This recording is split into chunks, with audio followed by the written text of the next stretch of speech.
Perusahaan raksasa Korea Selatan bernama Sonyang sedang merayakan upacara mengenang Yang Chol, sang pendiri perusahaan. Namun saat ini perusahaan dalam keadaan kurang baik karena banyaknya isu miring yang menerpa. Mendiang pendiri perusahaan memiliki 4 orang anak. Anak pertama menjabat sebagai pimpinan.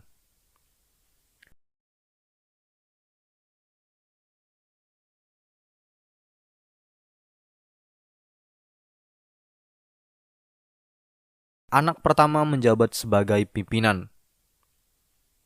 Ia baru saja lepas dari tuduhan jaksa atas kasus penggelapan dana. Di sisi lain, kita berkenalan dengan Yun, yang merupakan asisten manajer atau tangan kanan dari pimpinan Jin, yang sedang mempersiapkan upacara tersebut. Di depannya Gyeongmin, seorang junior yang baru bergabung dalam divisinya. Anak ini tampak antusias bertemu dengan seniornya itu. Upacara akan dimulai. Pimpinan Jin, istri, serta wakil pimpinan beserta istri dan juga anaknya telah tiba. Songjun, anak pimpinan Jin, datang terlambat. Ia lalu protes terhadap rencana ayahnya yang ingin mengambil penuh perusahaan. Ia berniat untuk melepas warisannya setelah tahu kejadian kecelakaan silam yang masih menjadi rahasia ayahnya. Sontak pimpinan Jin jantungan. Asistennya Yon lalu masuk dan membuat Sejun kabur ketakutan. Pimpinan Jin dibawa ke rumah sakit. Namun acara peringatan tetap berlanjut. Setelah diskusi panjang, diputuskanlah bahwa yang berikan pidato perusahaan adalah anak pimpinan Jin sendiri. Lantas saja wakilnya yang talent adalah adik pimpinan Jin sendiri marah karena hal ini dapat membuat posisi pimpinan Jin di perusahaan lebih kuat.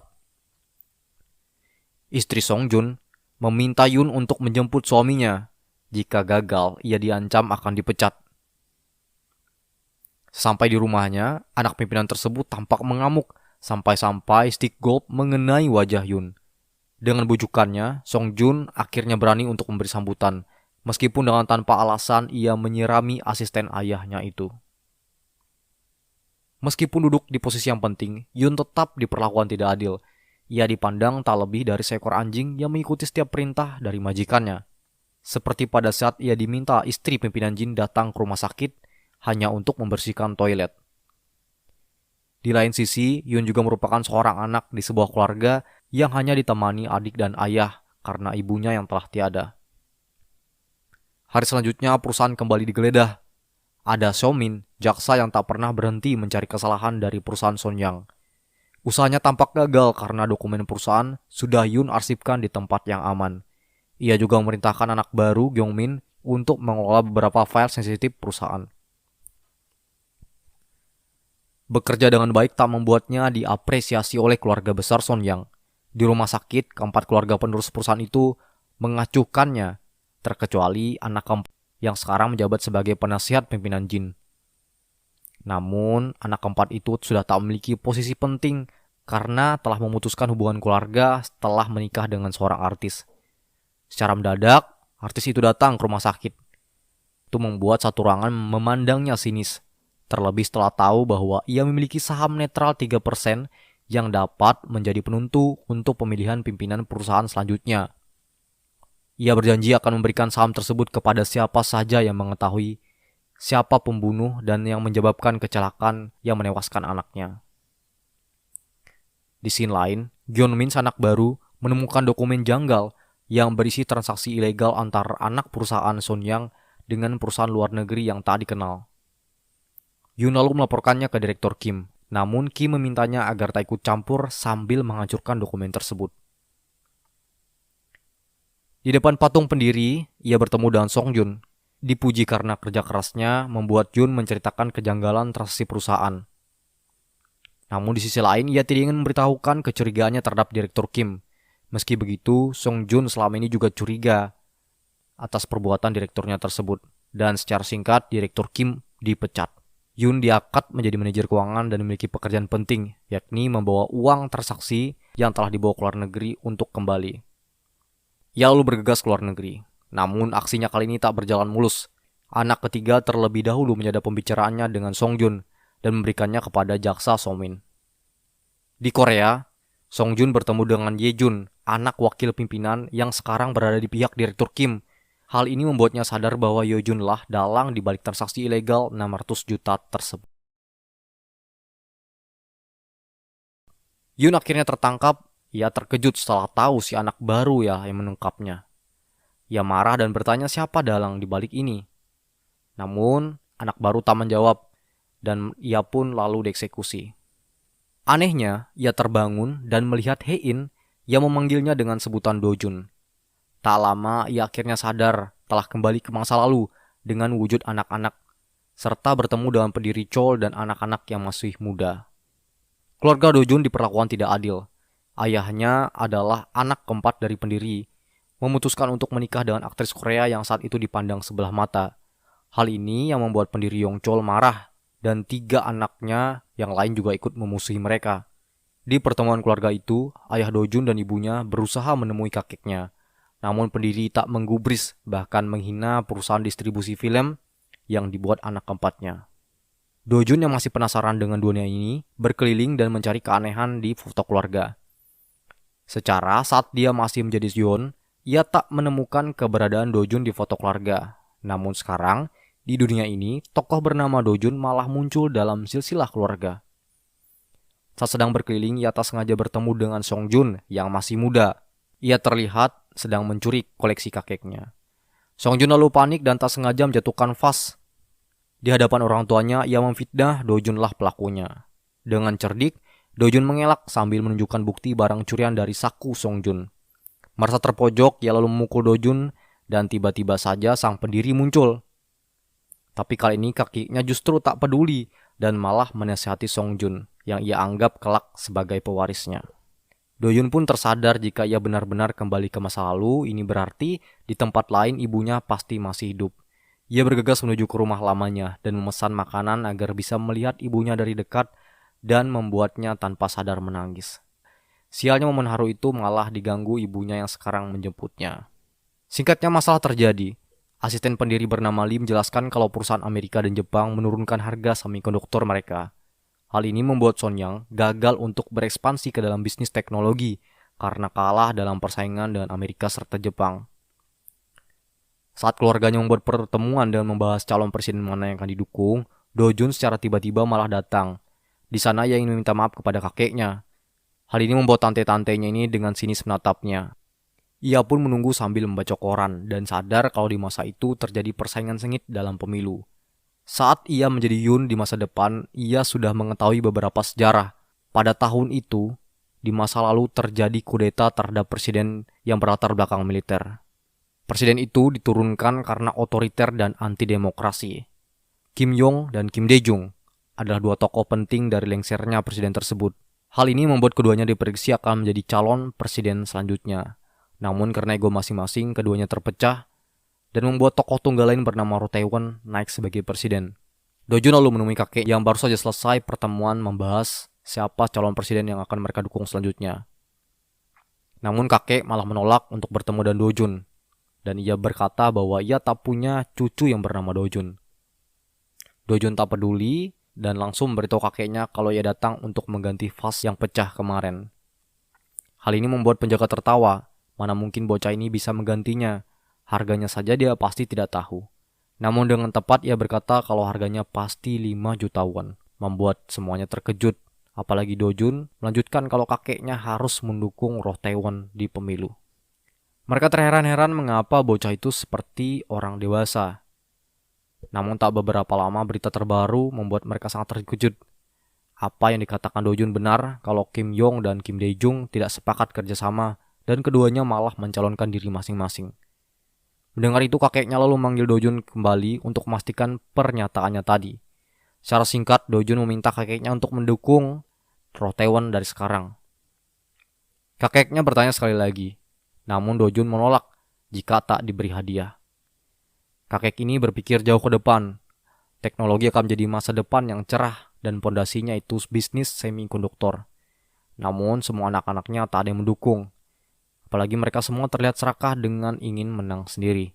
Seperti anak pertama yang mendukung Kim Yong dan anak kedua malah mendukung Kim Dae-jung di pemilihan presiden. Sekarang kakeknya berada di Baghdad dan terbang dengan nomor penerbangan C828. Mengetahui itu, Dojun sadar kalau pesawat itu di masa lalu akan kecelakaan karena dibajak teroris Korea Utara. Itu artinya ia hanya punya waktu 3 jam untuk menghentikan kakek naik pesawat tersebut. Ia segera menemui neneknya untuk bicara sendiri. Namun sayang saat ditelepon, pendiri itu sedang meeting, sehingga ia hanya bicara kepada Kim yang saat itu masih menjadi asisten biasa.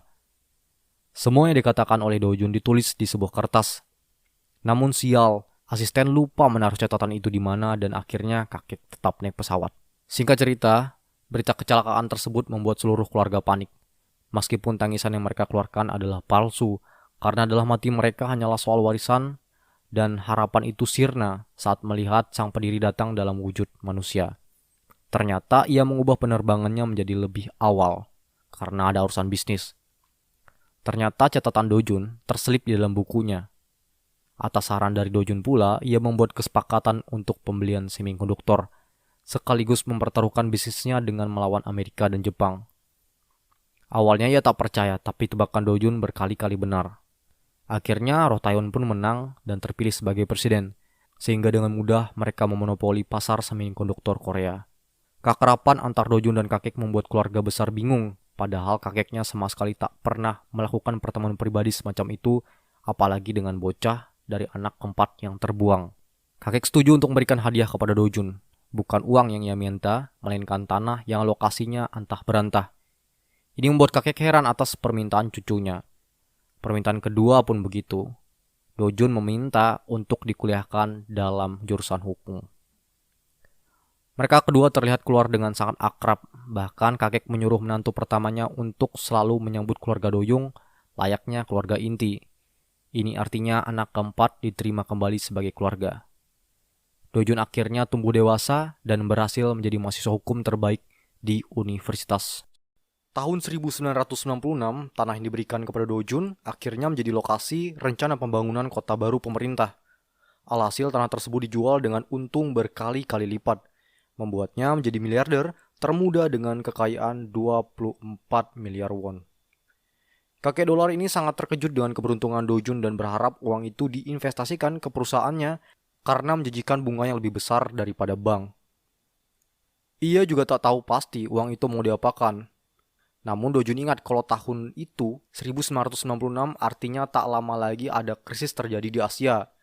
Makanya dia dengan segera menukar uangnya menjadi bentuk dolar dan membuat kakeknya bingung dengan apa yang dipikirkannya. 3 saudara lain iri melihat Do Jun mendapatkan durian runtuh. Anak pertama sendiri berusaha tidak cemburu dan menjelaskan kalau Do Jun mendapatkannya karena telah menyelamatkan kakek dari kecelakaan pesawat.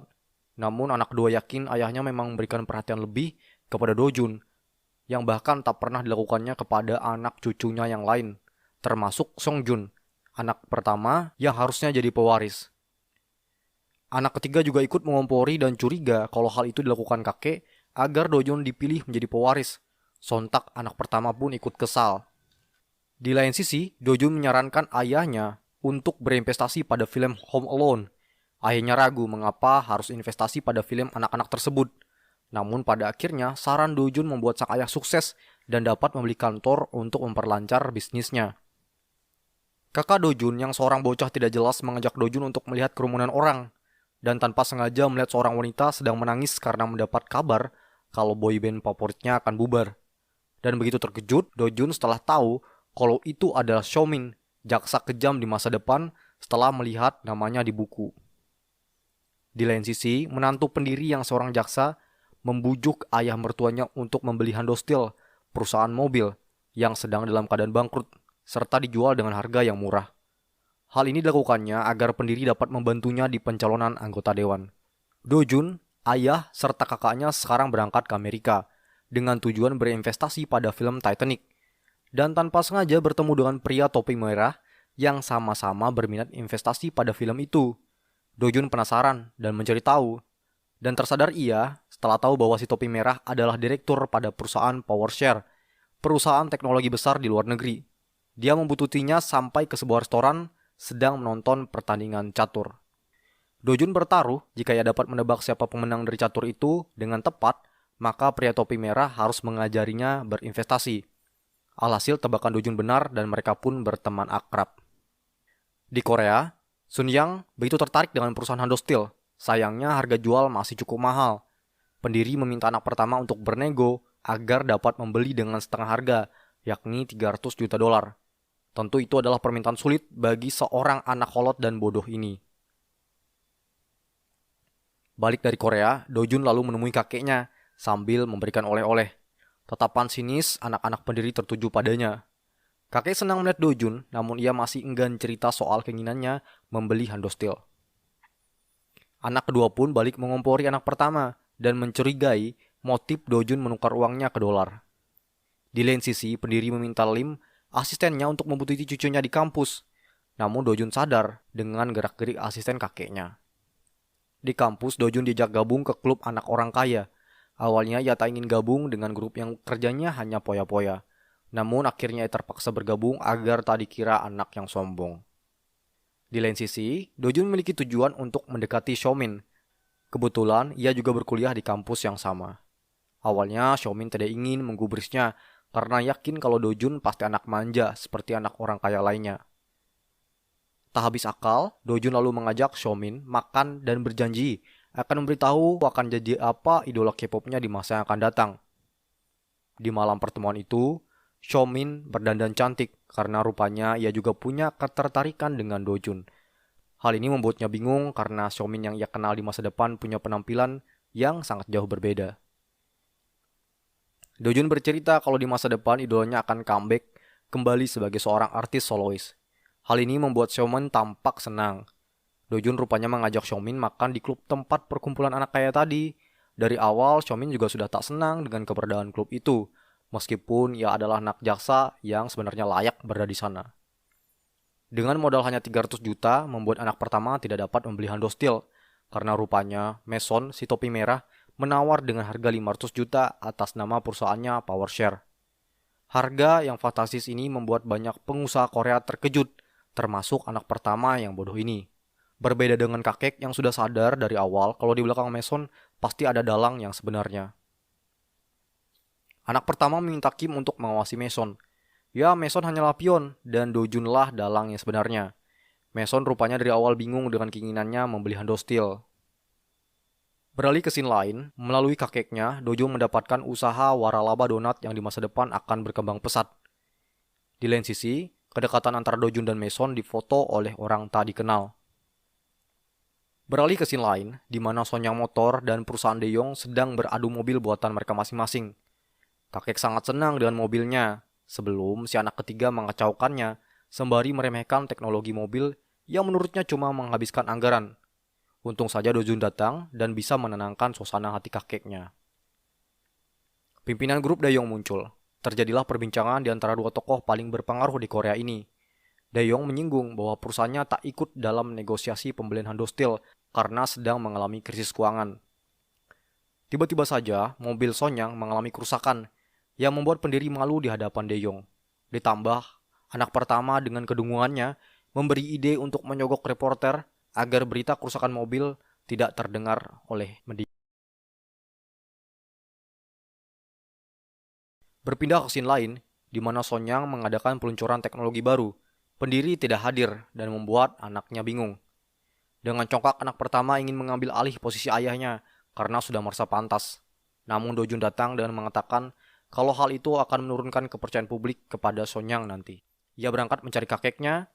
Persembunyian kakek ini sebenarnya tak ada satupun yang mengetahuinya. Namun Do Jun sudah membacanya pada biografi kakek di masa depan.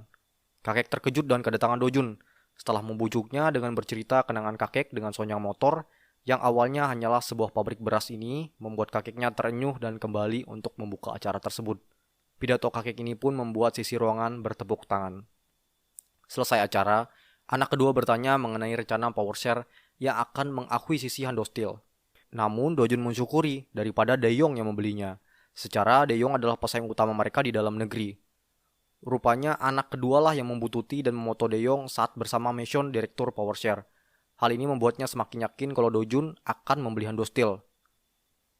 De Jong Group dengan tiba-tiba menawar Hando Steel sebesar 600 juta, membuat 4 anak kolot pendiri ketar-ketir. Dongki, orang yang membutuhkan Do Jun, memberitahu kelakuan cucunya itu, membuat kakek curiga terhadap dia. Di sisi lain, Xiaomin terkejut karena mendapat beasiswa secara dia adalah anak orang yang mampu. Namun Dojun yang berada di sampingnya tidak mempermasalahkan itu. Xiaomin lalu mengejar Dojun untuk menjelaskan hal itu, namun dia sudah pergi dijemput kakeknya. Kakek kali ini mulai memperhatikan gerak-gerik cucunya itu, menanyakan kemana uang 24 juta dolarnya. Dengan panik, ia mengatakan sudah berinvestasi ke sebuah film. Sebuah bunga atas nama Rachel dikirimkan ke kamar Dojun. Yang mengantarnya rupanya adalah Xiaomin. Ia bekerja di hotel itu. Ia tampak kecewa dengan Dojun yang ngakunya membenci orang hidup secara poya-poya namun tinggal di kamar hotel. Mission datang dan mengaku ialah sebagai pemilik kamar. Sontak Xiaomin malu karena telah menuduh Dojun. Karangan bunga yang dikirimkan itu rupanya berisi alat perekam dari anak kedua. Kemudian merekam percakapan mereka terkait rencana untuk menambah penawaran terhadap Handostil. Hal ini kemudian diketahui kakeknya dan memanggil Mission untuk klarifikasi. Direktur PowerShare tersebut berkilat bahwa kakek telah salah paham. Lalu kemudian Mission membeberkan kalau anak kedua adalah orang di balik perusahaan De Jong. Awalnya kakek bingung, namun kemudian memakluminya karena anak-anaknya adalah pebisnis yang sudah seharusnya tidak memikirkan urusan saudara. Anak pertama rupanya tak ingin kalah dari adiknya, lalu memutuskan untuk mengambil pinjaman demi bisa mendapatkan Handostil. Uang yang terkumpul hanya sebesar 700 juta. Adik ketiga datang untuk memberi pinjaman dengan syarat anak pertama harus mendukung suaminya di pemilihan dewan. Alhasil Handostil dibeli dengan harga 750 juta. Di lain sisi, Dojun dan Mason tampak senang karena rencana mereka berhasil. Karena dari awal Dojunlah yang memancing om-omnya itu untuk membuntuti mereka. Serta isi percakapan dalam rekaman bunga adalah bagian dari akting yang ia dan Mason sudah rencanakan. Hasilnya, ia sukses menaikkan harga Handostil dari 300 juta menjadi 750 juta dan juga membuat anak pertama berhutang ke perusahaan moneter yang sudah ia buat atas nama orang lain. Diketahui juga kalau Dojun berhasil membeli saham perusahaan bernama Kodabra yang namanya diubah menjadi Amazon dan perusahaan itu menjadi nomor 1 di dunia pada masa depan. Singkatnya, dunia mengalami krisis moneter yang mengakibatkan seluruh dunia bisnis mengalami kekacauan. Namun hal ini tak menjadi ketakutan Dojun yang sudah menukarkan seluruh duitnya ke mata uang dolar. Dan drama pun bersambung. Nah, hal apa lagi yang akan dilakukan Dojun? Kita tunggu pada episode selanjutnya. Ekspor sebesar 33% membuat Korea menjadi negara adidaya di kawasan Asia. Namun hal ini membuat jumawa rakyatnya yang tidak tahu ada bencana menanti di depan mereka. Benar saja, krisis moneter menghajar seluruh dunia. Begitupun dengan Korea yang menggantungkan perekonomian kepada ekspor, ini juga kena imbasnya. Seluruh perusahaan mengalami krisis keuangan. Ahjin Motors, perusahaan teknologi tempat ayah Yoon atau Dojun di masa depan bangkrut dan berencana menjual seluruh asetnya. Bukannya miskin, malah tambah kaya. Dojun meraup keuntungan berkali-kali lipat dari investasinya pada mata uang dolar yang kini nilai tukarnya meloncat ratusan %. Di samping itu, ia rupanya sudah membuka perusahaan bernama Miracle Investment, perusahaan investasi asing dengan Mason sebagai CEO-nya. Awalnya Mason sempat curiga mengapa Dojun seakan-akan sudah tahu hal apa yang akan terjadi. Namun dengan cerdasnya Dojun berdalih bahwa ia sudah membaca laporan keuangan Korea dari 1 tahun yang lalu. Dengan analisanya, ia sangat yakin bahwa akan ada bencana keuangan yang menimpa. Hal ini membuat Mason percaya sembari memberi selamat karena Dojun menjadi pemegang dolar terbanyak di Korea. Di lain sisi, Mason sempat bingung dengan tanda tangan Dojun yang bertuliskan HW, rupanya dia masih menggunakan tanda tangannya di masa depan. Dojun sangat ingin mengakuisisi Ahjin Motors, membuat Mason bingung karena perusahaan itu dirasa tidak layak untuk dibeli. Di sisi lain, negara mengumpulkan seluruh pengusaha di Korea, termasuk pendiri Sonyang dan De Jong juga hadir. Dua orang tua ini saling sindir, terlebih saat pimpinan De Jong berkata kalau anak keduanya beberapa waktu lalu datang memohon bantuan. Jika saja itu anakku, maka akan aku keluarkan dari keluarga, kata pimpinan De Jong. Hal ini membuat kakek makin naik pitam sampai memarahi Dongki lagi saat setelah acara selesai. Tumbangnya Ahjin Motors adalah sebuah malapetaka bagi Sonyang karena secara tidak langsung akan berdampak pada perusahaan mereka. Hal ini membuat kakek berpikir harus segera membelinya. Hal itu rupanya terdengar ke telinga Dojun, namun ia tak peduli karena berpikir kalau kakeknya sudah tidak memiliki uang usai mengakuisisi Handostil. Benar saja, Sunyang sudah tidak memiliki lagi dana setelah anak pertama yang bodoh menghabiskannya, bahkan sampai berutang untuk membeli handostil. Ayah mereka tampak sangat kecewa dan menyalahkan Dongki, anak kedua, yang juga ikut menaikkan harganya. Songjun, cucu sulung, kembali ke Korea dan bertemu dengan wanita yang di masa depan akan jadi istrinya. Hyungmin namanya. Dia sudah dijodohkan dengan Songjun. Dengan liciknya, Hyungmin mengganggu penjemputan Songjun agar dapat duluan bertemu dan PDKT dengan anak kaya tersebut. Kakek senang dengan kedatangan cucunya. Apalagi ia sudah dijodohkan dengan anak harian Hyungsung, salah satu orang berada. Berita power share yang ingin membeli Ajin Motors membuatnya kembali stres. Di lain sisi, Dojun meminta supirnya untuk mengaku saja dan berkata kalau ia sudah tahu bahwa dia sedang diikuti. Ia datang ke rumah lamanya, memesan makanan dengan maksud mengobati kerinduannya. Ayahnya di masa itu datang dan membawa bunga. Berharap mendapat respon baik, istrinya malah memarahinya karena sudah menggunakan uang untuk hal yang sia-sia. Sembari meminta suaminya untuk bekerja ke perusahaan lain saja, karena daripada mengharap Ajin Motors yang sudah tak jelas masa depannya. Namun ayahnya berkata kalau ia sudah setia bekerja di sana selama 30 tahun, dan itu ia lakukan juga untuk keluarganya. Membuat Dojun teringat dengan permintaan ayahnya di masa depan, yang ingin anaknya cepat menikah saja agar tidak mengulangi kesalahan ayahnya. Di sisi lain, mereka investment dan Ajin Motor nampaknya saling setuju untuk akuisisi. Berpindah ke scene di mana Dojun yang ingin bertemu kakek malah bertemu dengan Yunmin, calon istri cucu sulung. Sadar kalau itu adalah tante tukang suruh, ia lalu kemudian mendekatinya sampai membuat wanita itu naik gairah. Padahal tujuan Dojun hanya untuk membuka merek bajunya. Tante ganjen ini lalu tertarik dengannya, apalagi setelah tahu kalau pria di depannya itu baru saja menjadi miliarder. Seluruh Korea bekerja sama menyumbang emas mereka demi mempertahankan negara, termasuk ibu Dojun dan seluruh mantu lainnya agar dapat menaikkan popularitas Sonyang lewat mantu artisnya. Kakek meminta Dojun untuk menjauhi Mason yang seringkali mengacaukan urusannya. Dojun pura-pura tidak tahu, padahal ialah orang di balik ini semua. Dojun bertanya, kenapa kakeknya tidak ingin mengakuisisi perusahaan beserta seluruh karyawan sebelumnya. Kakek berkata, saat membesarkan pelayan, kita tidak boleh memberikan fasilitas yang mewah, agar mereka tidak balik berpikir kalau merekalah yang menjikannya. Artinya seluruh karyawan Ajin akan di PHK. Hal inilah yang membuat Dojun tidak ingin kakeknya yang membeli Ajin Motors. Media memberitakan kalau Miracle Investment adalah perusahaan asing, membuat warga Korea demo menolak akuisisinya terhadap Ajin Motors. Dojun panik mencari Mason sampai-sampai melupakan janjinya untuk bertemu Somin. Rupanya ini adalah rencana Sonyang dan harian Hyungsung agar bisa mendapatkan Ajin Motors dengan mudah. Dojun dan Mason berdebat karena harapannya untuk membeli Ajin Motors akan sirna, membuat Mason curiga apa motif Dojun sebenarnya. Keduanya memutuskan untuk pisah setelah melalui pertengkaran hebat. Dengan putus asa, Dojun pergi menemui kakeknya untuk mengaku kalau dialah dalangnya, karena tujuannya hanya untuk mempertahankan karyawan Ajin, terutama ayahnya. Karena sebenarnya di masa depan, ayahnya menjadi salah satu pendemo yang dihajar para aparat, membuat ibunya seketika pingsan dan akhirnya meninggal. Dojun berpikir jika ia dapat mempertahankan pekerjaan ayahnya di masa itu, maka ibunya akan tetap hidup.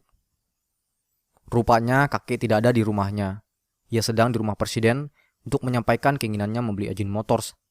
Namun pimpinan Daejong punya kekuasaan terhadap presiden, membuat presiden meminta keduanya untuk bergabung jika ingin membeli Ajin. Tentu saja kakek menolak untuk bekerja sama dengan orang licik itu. Hal ini membuat Dojun lega dan pergi berbaikan dengan Mason untuk bersama-sama memikirkan solusi lain untuk akuisisi itu. Mason akhirnya membantu Sonyang untuk kembali membeli Ajin Motors, dengan syarat karyawannya tetap harus dipertahankan. Presiden pun setuju dengan pembelian tunggal Sonyang, karena bujukan kakek untuk menjadikan Ajin dan Sonyang menjadi perusahaan berskala global dalam upaya pemulihan ekonomi Korea. Rupanya ini semua adalah ide dan rencana Dojun. Sebagai imbalannya, PowerShare mendapat saham Sonyang sebesar 17%. Dojun lalu pergi ke rumah ibunya dan berharap jika rencananya berhasil. Dan tujuan lainnya juga adalah untuk membeli warung kecil secara permanen untuk diberikan ke ibunya. Namun naas, meski sudah mengubah sejarah, ia tetap saja kehilangan ibunya. Lewat pemilik restoran ibunya, Dojun tahu jika penyebab kematian ibunya adalah karena bunuh diri. Tentu hal ini membuatnya sangat sedih. Meskipun sekarang ia sudah menjadi anak yang sukses, seperti yang ibunya inginkan dulu, tapi tetap saja ia masih gagal untuk membahagiakan ibunya. Hal ini membuatnya tak tahan dan menangis menyesal. Singkatnya, ia menemukan teka-teki penyebab ibunya bunuh diri, yang tak lain karena investasinya pada perusahaan Sonyang Life Insurance yang bangkrut dan membawa seluruh uang yang telah ia simpan selama ini.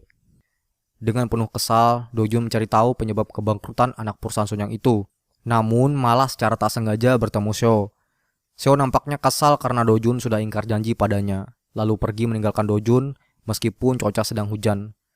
Dojun tak tinggal diam, ia berlari mengejar Seo dan memberikannya payung sambil berkata kalau dirinya salah dan tak pantas berada di samping Seo. Alhasil, Seo luluh dengan ucapan Dojun itu. Di scene lain, Dojun melihat laporan keuangan dan pergerakan saham Sonyang Life Insurance. Ia dan Mason kemudian sadar bahwa bangkrutnya perusahaan itu adalah karena manipulasi atau tindakan pencucian uang. Awalnya, Sonyang Life Insurance dipromosikan sebagai perusahaan bagus dan dijanjikan keuntungan berkali-kali lipat. Banyak warganya ikut bergabung termasuk ibunya. Di bursa saham, Gainos, perusahaan asing muncul membeli dan mengangkat harga saham Sonyang Life Insurance. Namun lalu balik menjualnya dengan tak kenal ampun, menghampaskan harga saham sampai pada titik terendah yang berakhir membuatnya bangkrut. Pergerakan ini dibaca Dojun sebagai manipulasi agar uang warga Seoul dapat diambil dengan tidak meninggalkan jejak apapun, sehingga Sonyang tidak menanggung akibat sedikit pun. Untuk memastikan itu, Dojun lalu pergi ke rumah kakeknya, dan benar saja, hal itu sesuai dugaannya. Kakeklah orang di balik bangkrutnya Sonyang Life Insurance, atau secara tidak langsung, kakeklah orang yang menyebabkan ibunya bunuh diri. Jelas saja kemarahannya semakin memuncak. Namun untuk saat ini ia hanya bisa memendamnya. Hal ini makin membulatkan tekadnya untuk mengambil Sonyang seutuhnya dari kakek.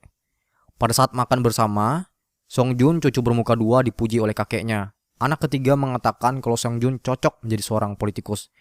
Namun kakek langsung memotongnya dan tidak setuju karena politikus hanyalah orang-orang munafik. Bahkan ia sempat menyindir Chang Jae, suaminya yang masuk ke dalam dunia politik.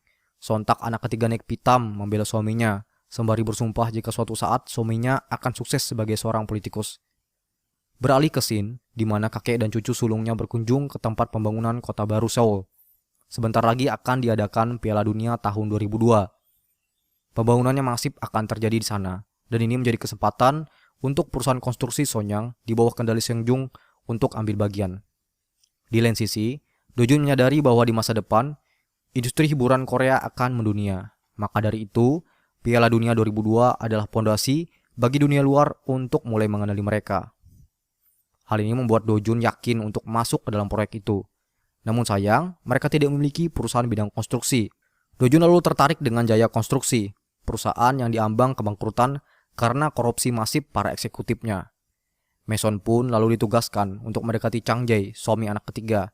Secara Chang Jae adalah jaksa yang punya wewenang di bidang hukum. Dengan segera, Jaya Konstruksi digeledah, yang menyebabkan seluruh eksekutifnya ditangkap. Dengan cara ini, Mason dan Dojun dapat membeli Jaya Konstruksi dengan cara yang sangat murah. Langkah selanjutnya bagi mereka adalah untuk memenangkan Chang Jae dalam pemilihan wali kota. Namun anak ketiga takut ayahnya mengetahui rencana itu.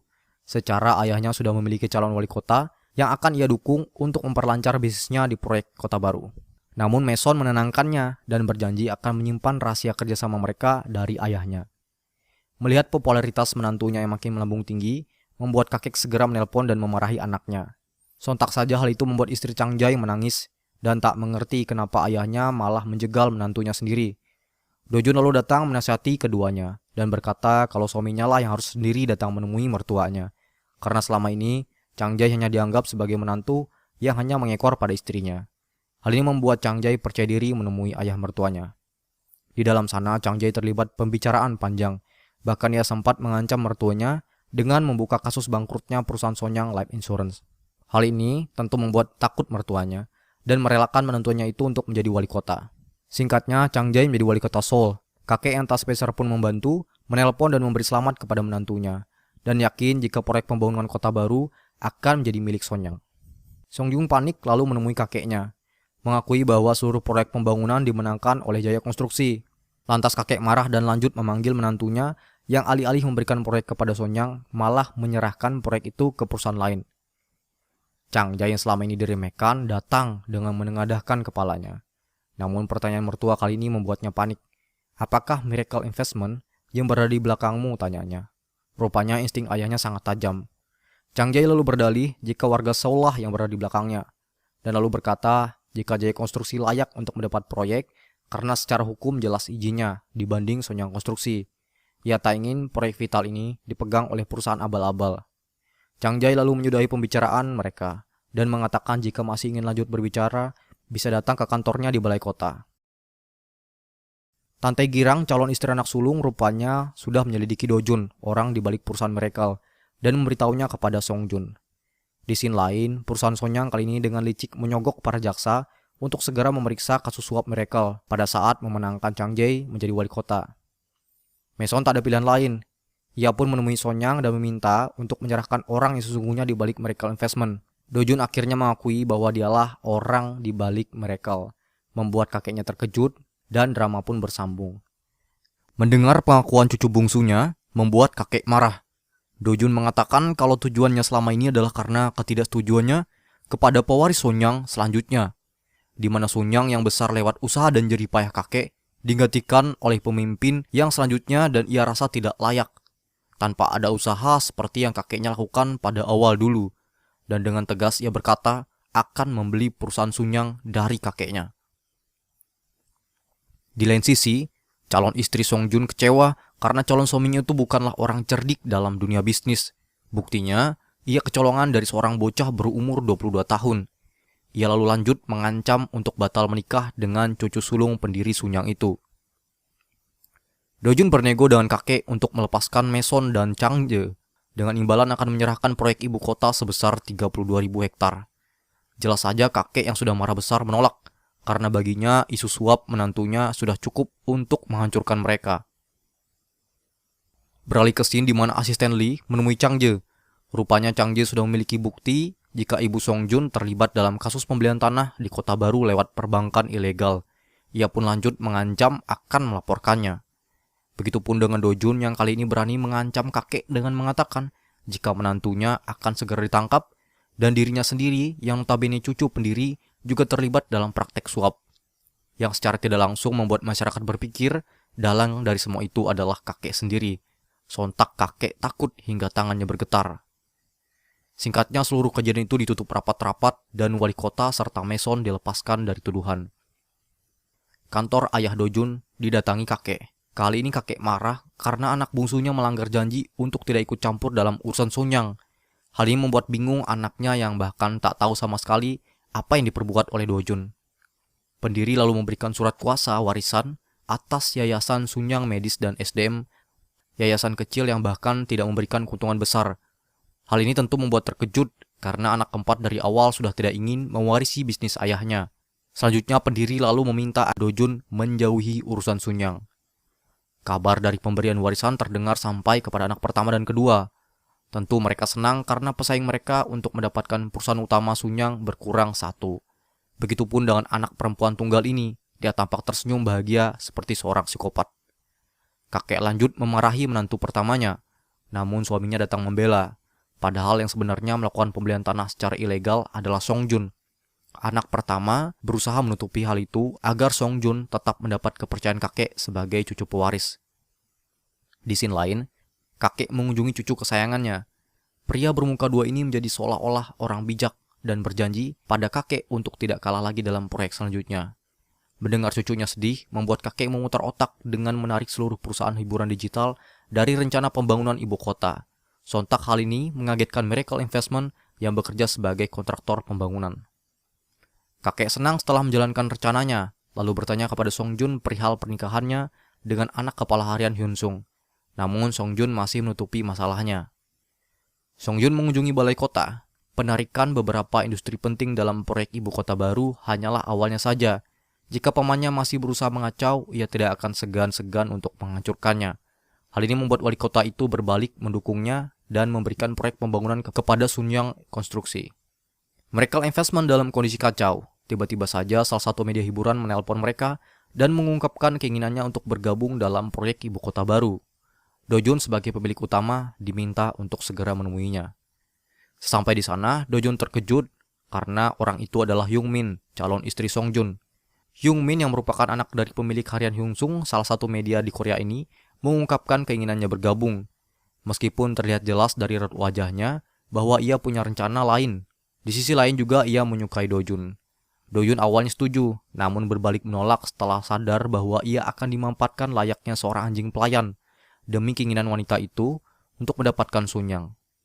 Gedung tempat pertemuan mereka berdua mengalami korsleting listrik pada salah satu bohlamnya. Do-jun lalu refleks menarik Hyung-min agar tak kena percikan. Pulang dari sana membuat Do-jun kembali mengingat So-min, lantas lalu berkunjung ke kafenya. Sayangnya So-min sudah tidak ada di sana karena sedang fokus dengan ujian advokatnya. Do-jun pulang dan rasa kecewa. Beberapa saat setelahnya So-min datang dan mendengar dari temannya jika Do-jun baru saja datang mencarinya. Membuat Seo lari keluar dan berharap masih sempat untuk bertemu dengan Do-jun, namun sayang ia terlambat. Di rumah, Do-jun bertemu ayahnya yang sekarang sudah tahu tentang hal apa saja yang sudah dilakukan oleh anaknya itu. Sontak Do-jun merasa bersalah, namun ayahnya malah mendukung keinginan anaknya dalam proyek ibu kota baru lewat media penyiaran miliknya. Membuat ibu Do-jun yang dari tadi menguping pembicaraan mereka masuk dan menegur keduanya. Ibu tidak ingin lagi jika anak dan suaminya itu berada dalam situasi berbahaya setelah berani menentang Sunyang. Hal ini menyadarkan Do-jun kalau ia juga harus bisa melindungi keluarganya itu. Singkatnya, Song-jun dan Hyung-min akan melaksanakan pernikahan. Kakek sangat senang. Song-jun datang menemuinya dan secara halus mengkode kakeknya untuk melibatkannya dalam urusan dewasa pada perusahaan Sunyang. Hal ini ia minta sebagai kado pernikahannya. Sontak saja, rumor bahwa Song-jun akan diberikan saham oleh kakeknya terdengar ke seluruh keluarga, tak terkecuali kepada anak kedua dan ketiga yang sekarang takut karena posisi mereka mulai terancam. Menjelang akhir episode, diceritakan jika kakek sedang mengidap penyakit di bagian kepalanya. Dokter mengatakan jika terlalu berisiko untuk dilakukan operasi yang menyebabkannya pasrah akan sakitnya itu. Salah satu saluran televisi Korea menjual kepemilikannya. Do-jun senang karena ia masih memiliki kesempatan untuk proyeknya. Di scene sebelumnya dijelaskan jika kakek memberikan yayasan medis untuk ayah Do-jun. Namun daftar nama-nama pasien VIP rumah sakit mereka juga diselipkan di sana. Membuat Do-jun curiga jika kakeknya punya rencana tertentu.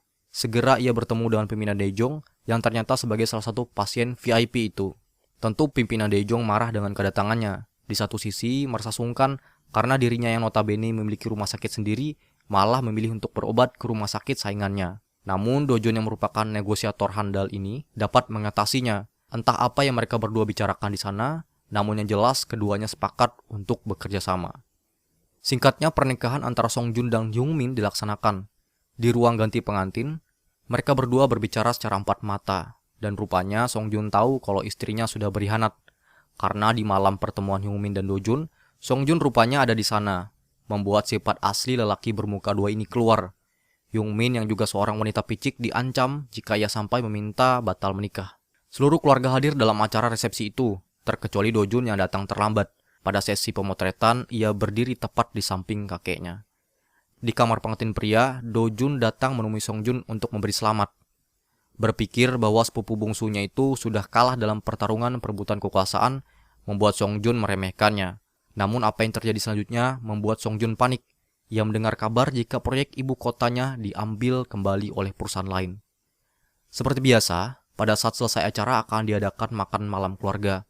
Anak pertama tampak senang karena harapannya akan jadi kenyataan, yakni kepemilikan saham untuk anak tunggalnya. Kakek lalu menyerahkan hadiah itu pada Song-jun, membuat matanya berbinar. Jauh dari apa yang ia harapkan, bukannya saham, melainkan hanya kepengurusan atas salah satu gudang perusahaan. Song-jun yang awalnya nampak bahagia langsung mengerutkan dahinya. Begitupun anak pertama yang lalu kecewa pada ayahnya. Di sini ini dijelaskan juga bahwa rupanya kakek sudah tahu perbuatan picik cucu sulungnya pada proyek ibu kota baru, serta kegagalannya dalam proyek itu. Selain itu, perkataan yang disampaikan oleh pimpinan Dae-jong tentang kekagumannya terhadap kecerdasan Do-jun beberapa hari yang lalu membuatnya berubah pikiran.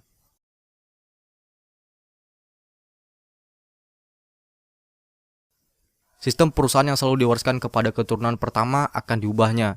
Jadi kali ini, siapa saja yang dapat bekerja dengan kompeten, maka ialah yang akan meneruskan perusahaan. Ia lalu pergi meninggalkan seluruh keluarga. Song-jun tak mampu menahan amarahnya. Langsung bergegas ia mendatangi Do-jun, namun keburu istrinya pingsan dan dilarikan ke rumah sakit. Rupanya hal itu hanya akal-akal Hyung-min yang tidak ingin suaminya mengacau dan merusak nama baiknya. Rumah tangga keduanya pun semakin runyam. Di scene lain diceritakan jika nenek merasa perbuatan suaminya sudah terlewat batas dengan mengacaukan pernikahan cucunya. Ditambah lagi sikap diskriminasi kakek terhadap anak keempat. Dijelaskan juga di sini bahwa Yunki, ayah Dojun, bukanlah anak kandungnya. Ia terlahir sebagai seorang anak tanpa ibu. Meskipun begitu, nenek tetap merawat dan menjaga Yunki seperti 3 kakaknya.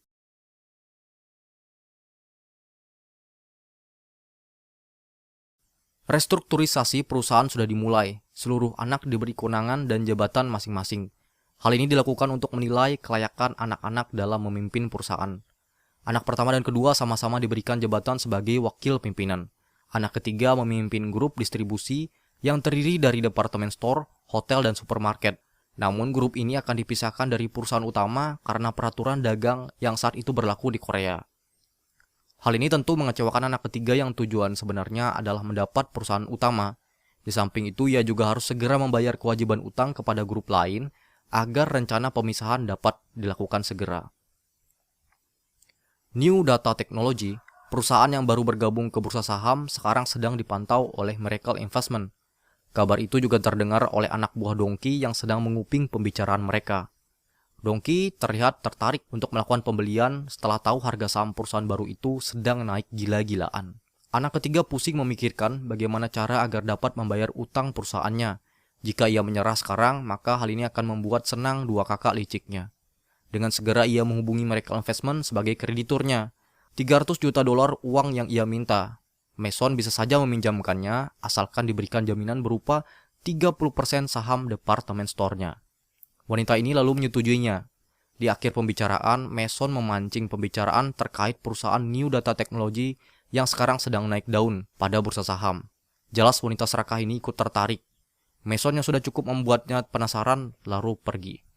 Setelah mendapat pinjaman, ia lalu membayar utang perusahaan kepada grup kedua kakaknya, membuat semua bingung dari mana uang anak ketiga itu berasal.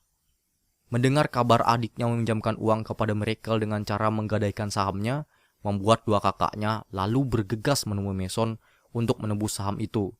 Tawaran 400 juta dari Mason membuat anak pertama keringat dingin, begitupun dengan anak kedua. Singkatnya, Dojun datang ke rumah tantenya untuk menagih utang, sambil menceritakan bahwa kedua kakak bibinya ini menemui Mason beberapa hari yang lalu.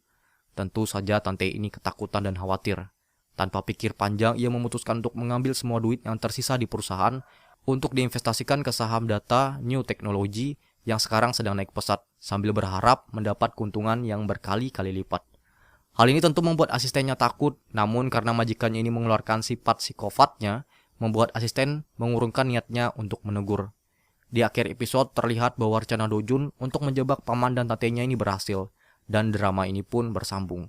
Nah, pada episode 9 dimulai dengan scene saat kakak Dojun yang gak jelas ini sedang overthinking setelah nonton berita mengenai ramalan tentang kiamatnya dunia. Pada tahun 1999 menuju ke tahun 2000, terjadi masalah yang cukup vital bagi dunia digital. Sistem komputerisasi pada saat itu terbatas dalam membaca kode akhir tahun, yakni hanya pada 2 digit akhir saja. Contohnya, tahun 1999 yang dibaca hanya 99-nya saja. Nah, yang akan menjadi masalah nanti saat memasuki tahun 2000. Tahun 00 akan terbaca menjadi tahun 1900. Dan hal ini tentu menjadi masalah, terutama perusahaan besar yang bekerja menggunakan komputer diprediksi mengalami kehancuran.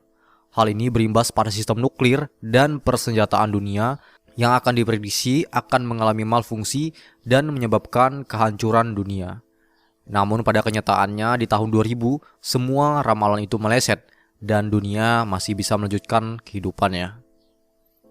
Dojun yang sudah tahu hal itu berangkat ke rumah kakek dan menyarankan untuk membuka jasa asuransi. Jelas saja banyak perusahaan yang khawatir akan ramalan tadi berbondong-bondong membeli asuransi miliknya. Anak-anak pimpinan bahkan sempat pesimis dan khawatir dengan keputusan yang diambil oleh ayah mereka. Benar saja, apa yang sudah diramalkan tidak terjadi. Tahun baru berlalu begitu saja tanpa ada terjadi apa-apa. Dengan bantuan Dojun, kakek meraup keuntungan $10 juta dari perusahaan asuransinya. Kakek lalu nanya imbalan apa yang Dojun mau, namun Dojun tak menjawab, sembari pergi sambil mengucapkan selamat tahun baru kepada kakeknya. Kembali ke saham New Data Technology yang viral di bursa saham beberapa waktu yang lalu. Harga saham itu sekarang sedang berada di puncak-puncaknya, yakni $280 per lembarnya. Jelas anak ketiga sangat happy sampai-sampai ia membatalkan rapat penting perusahaan. Namun apa daya, setelah setahun berlalu, saham itu mengalami dampak dari isu ramalan kehancuran dunia, membuat harganya anjlok dan anak ketiga kembali kesurupan. Beralih ke scene lain, di mana Xiaomin pada tahun ini sudah lulus dan bekerja sebagai seorang jaksa pada bidang keuangan dan pajak, yang secara langsung nanti akan berurusan dengan kasus penggelapan dana. Namun Xiaomin mendapatkan perlakuan tidak adil dari pimpinannya, sehingga sampai saat ini ia belum mendapat satupun kasus untuk ditangani. Ia mendapat telepon dari Dojun yang mengajaknya untuk bertemu. Xiaomin nampak kecewa karena Dojun yang menghubunginya hanya karena alasan pekerjaan saja. Dojun meminta Xiaomin untuk mengungkapkan kasus penggelapan dana yang dilakukan oleh tantenya. Awalnya Xiaomin menolak karena sadar bahwa ia sedang dimanfaatkan Dojun untuk kepentingannya di perusahaan Sunyang. Namun ia juga berpikir bahwa ini adalah kesempatan emas untuk dirinya yang notabene jaksa baru. Ia pun akhirnya setuju. Anak ketiga yang sekarang frustasi kemudian kantornya digeledah oleh jaksa, membuatnya tambah panik ketakutan. Lantas ia lalu menemui suaminya di kantor wali kota. Chang Jai yang selama ini mengekor pada dirinya untuk pertama kalinya ini marah dan menyuruh Huayong meminta bantuan kepada ayahnya saja. Jika kasus ini sampai terungkap, akan membahayakan karirnya sebagai wali kota, lanjut Chang Jai. Bagi Huayong, meminta bantuan ayahnya sama saja dengan bunuh diri. Dalam kondisi frustasinya, ia lalu pergi ke Miracle Investment untuk menambah pinjaman. Namun sayang sekali, ia lupa dengan perjanjian di pinjaman sebelumnya yang berbunyi jika harga saham Sunyang Department Store turun hingga ke bawah $15 per lembarnya, maka saham 30% yang jadi jaminan sebelumnya akan menjadi milik Miracle seutuhnya. Dan saat ini mereka bisa saja meminjamkan $140 juta kepada Huayong dengan syarat ia harus menjaminkan lagi 25% sahamnya. Hal ini secara tak langsung akan memberikan kepemilikan perusahaan kepada Miracle seutuhnya karena mayoritas saham dipegang oleh mereka. Huayong yang baru menyadari hal itu langsung marah kesurupan. Ketika Dojun datang, Huayong lalu minta bantuan sebagai keluarga. Dojun berkata kalau keputusan perusahaan seluruhnya itu ada di tangan Mason. Lagi pula sejak awal tantenya itu tak pernah menemui dirinya melainkan langsung kepada Mason, CEO-nya. Huayong tersadar bahwa ia selama ini dijebak oleh ponakannya dan juga Mason. Sampai di kantor, kakak kedua datang dengan maksud menolong. Rupanya ada udang di balik batu. Dongki bisa saja meminjamkan uang, tapi dengan syarat Huayong harus menyerahkan kepemilikan perusahaannya. Jelas saja Huayong marah sampai-sampai meninjak kaki kakaknya itu. Tidak ada jalan lain bagi Huayong selain menemui ayahnya. Ia lalu berlutut dan menyalahkan Dojun atas apa yang ia alami saat ini. Pimpinan lalu meminta bukti keterlibatan Dojun. Huayong pun terdiam. Pimpinan lalu memintanya untuk minta tolong kepada suaminya saja. Itulah sebabnya pimpinan tidak setuju menantunya itu menjadi wali kota, karena pada saat genting seperti ini, ia sudah tidak bisa melakukan apa-apa karena posisinya yang sudah tidak menjadi jaksa. Hari saat dipanggil kejaksaan pun tiba. Hyung Min datang menemui tantenya itu. Entah apa yang dibicarakan keduanya, namun yang pasti Huayong menjadi percaya diri di hadapan Xiaomin. Bahkan ia sempat mengancam melaporkan Xiaomin atas tuduhan yang menurutnya berasal dari laporan palsu itu. Xiaomin lalu curiga tuduhan palsu dari Dojun lalu menyelidikinya. Keduanya kemudian bertemu. Saat ini Xiaomin masih menyembunyikan kecurigaannya. Selain itu, ia kembali membahas penyanyi idolanya yang belum juga comeback. Padahal Dojun sudah bersumpah jika idolnya itu akan tampil kembali. Ia pun merasa dibohongi. Karyawan-karyawan perusahaan Huayong kali ini demo menuntut gaji mereka yang sampai saat ini belum juga dibayar. Huayong tampak tak peduli dan mereka yang ia hanya anggap sebagai orang miskin tidak sabaran. Membuat Dojun yang kebetulan berkunjung jadi sedih dengan ucapan tantenya itu. Dojun berkata jika tantenya itu belum pernah berada di posisi karyawannya. Ia yang sekarang hanya duduk manis di kursinya itu mendapatkan semua kemewahan bukan dari kerja kerasnya sendiri, melainkan dari ayahnya yang ia dapat secara cuma-cuma. Dojun lanjut berkata jika ia akan melepaskan jabatan yang dimiliki oleh tantenya itu. Dojun juga kembali mengingat di masa lalunya, di mana mereka yang berasal dari keluarga tak mampu membuat ayahnya sampai-sampai mencuri di swalayan untuk makan mereka. Hal itu membuat Dojun meminta kakeknya mengadakan rapat dewan untuk perusahaan yang dipimpin oleh anak ketiga itu. Dan itu adalah permintaan atas hadiah yang kakek janjikan atas sarannya pada perusahaan asuransi awal abad ke-21 kemarin. Mendengar rapat dewan yang mendadak begitu membuat Hwayong memarahi sekretarisnya yang ia anggap tidak becus. Ia mengancam Im dan akan menjerumuskannya ke penjara. Padahal sekretaris Im sudah berulang kali memberi nasihat, namun tak Hwayong dengar.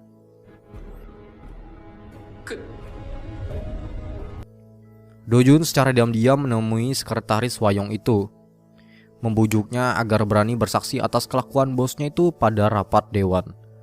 Rapat dewan pun akhirnya diadakan. Ibu Im alias sekretaris Hwayong diculik sehingga tidak dapat datang, membuat Hwayong merasa di atas angin dan balik menuduh Dojun melakukan fitnah atas tuduhan palsunya.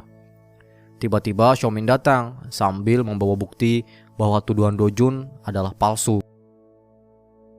Episode 10 dimulai dengan adegan di mana Xiaomin yang sekarang berada di rapat dewan dan sedang ingin membuktikan jika Hwayong tidak melakukan penggelapan dana. Meski sekretaris Im tidak datang, pulpen yang digunakan sekretaris Im untuk merekam semua bukti kejahatan sekarang berada di tangan jaksa Seo. Rekaman itu membuat anak ketiga terbukti bersalah dan sekarang kasus penggelapan dananya sudah terkuak dan posisinya semakin terpojok. Usai rapat, Dojun lalu meminta tantenya untuk memberikan sisa sahamnya di Sunyang Department Store. Jika tidak, Dojun akan memasukkan anak ketiga itu ke penjara dan hal ini secara tidak langsung juga akan berimbas nanti ke karir politik suaminya, lanjut Dojun. Tante psikopat ini lalu memarahi Dojun dan sekaligus bertanya mengapa Dojun sering sekali mengganggunya, padahal selama ini tantenya itu tak sekalipun pernah mengusik dirinya. Namun tante itu lupa jika ia pernah meremehkan Dojun, sembari berkata kalau cucu bungsu itu tidak akan pernah sekalipun bisa menjadi penerus Sonyang karena dia berbeda dari keluarga yang lain. Mendengar itu tante psikopat ini lanjut kesurupan. Di bawah Dojun, Sunyang Department Store meningkat drastis dalam penjualan, membuat kakeknya bangga dengan pencapaian cucunya itu. Di lain sisi, kepala jaksa yang sekarang sudah disogok oleh Hwayong meminta jaksa Seo untuk menghentikan penyidikan atas kasus penggelapan dananya. Jelas saja jaksa idealis ini menolak. Meskipun Hwayong sudah membayar uang penggelapannya, tapi hingga saat ini tunggakan gaji karyawan masih belum juga dibayar. Bahkan ia sampai saat ini tak pernah sama sekali meminta maaf pada karyawan-karyawannya itu. Mendengar perkataan Xiaomin membuat kepala jaksa naik pitam. Dia memaksa Xiaomin agar tidak ngeyel dengan perintahnya, lalu memindahkan kasus Hwayong itu ke jaksa lain. Setelahnya, Xiaomin lalu menghubungi Dojun dan mengajaknya untuk minum. Xiaomin curhat tentang masalahnya yang terjadi di kantor. Dojun lalu jadi pendengar yang baik sambil terus berkata kalau Xiaomin adalah jaksa yang hebat. Namun Xiaomin menganggap jika itu adalah perkataan yang bullshit saja dan penuh kebohongan. Ia kemudian pergi meninggalkan Dojun. Nah, di TV, Dojun melihat kalau penyanyi idola Xiaomin yaitu Sai Taiji benar-benar kembali ke dunia hiburan. Membuatnya lalu bergegas mencari Xiaomin dan mengajaknya ke pusat kota untuk menonton idola Xiaomin itu. Xiaomin yang bahagia secara mengejutkan mencium Dojun. Dojun sempat terdiam, lalu dia lanjut mencium balik gebetannya itu. Di lain sisi, pimpinan berencana untuk membangun perusahaan induk keuangan baru yang terpisah dengan perusahaan manufaktur. Ia lanjut berkata siapa saja yang bisa menguasai perusahaan itu secara tak langsung bisa menguasai Sunyang Group.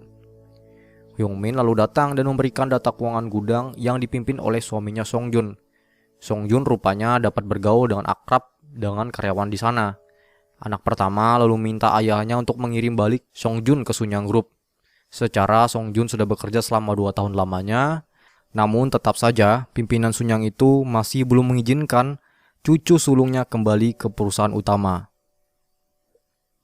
Hal ini membuat Hyungmin kecewa. Saat kembali dari kantor pimpinan, ia lalu bertemu dengan Jina, istri dari anak kedua.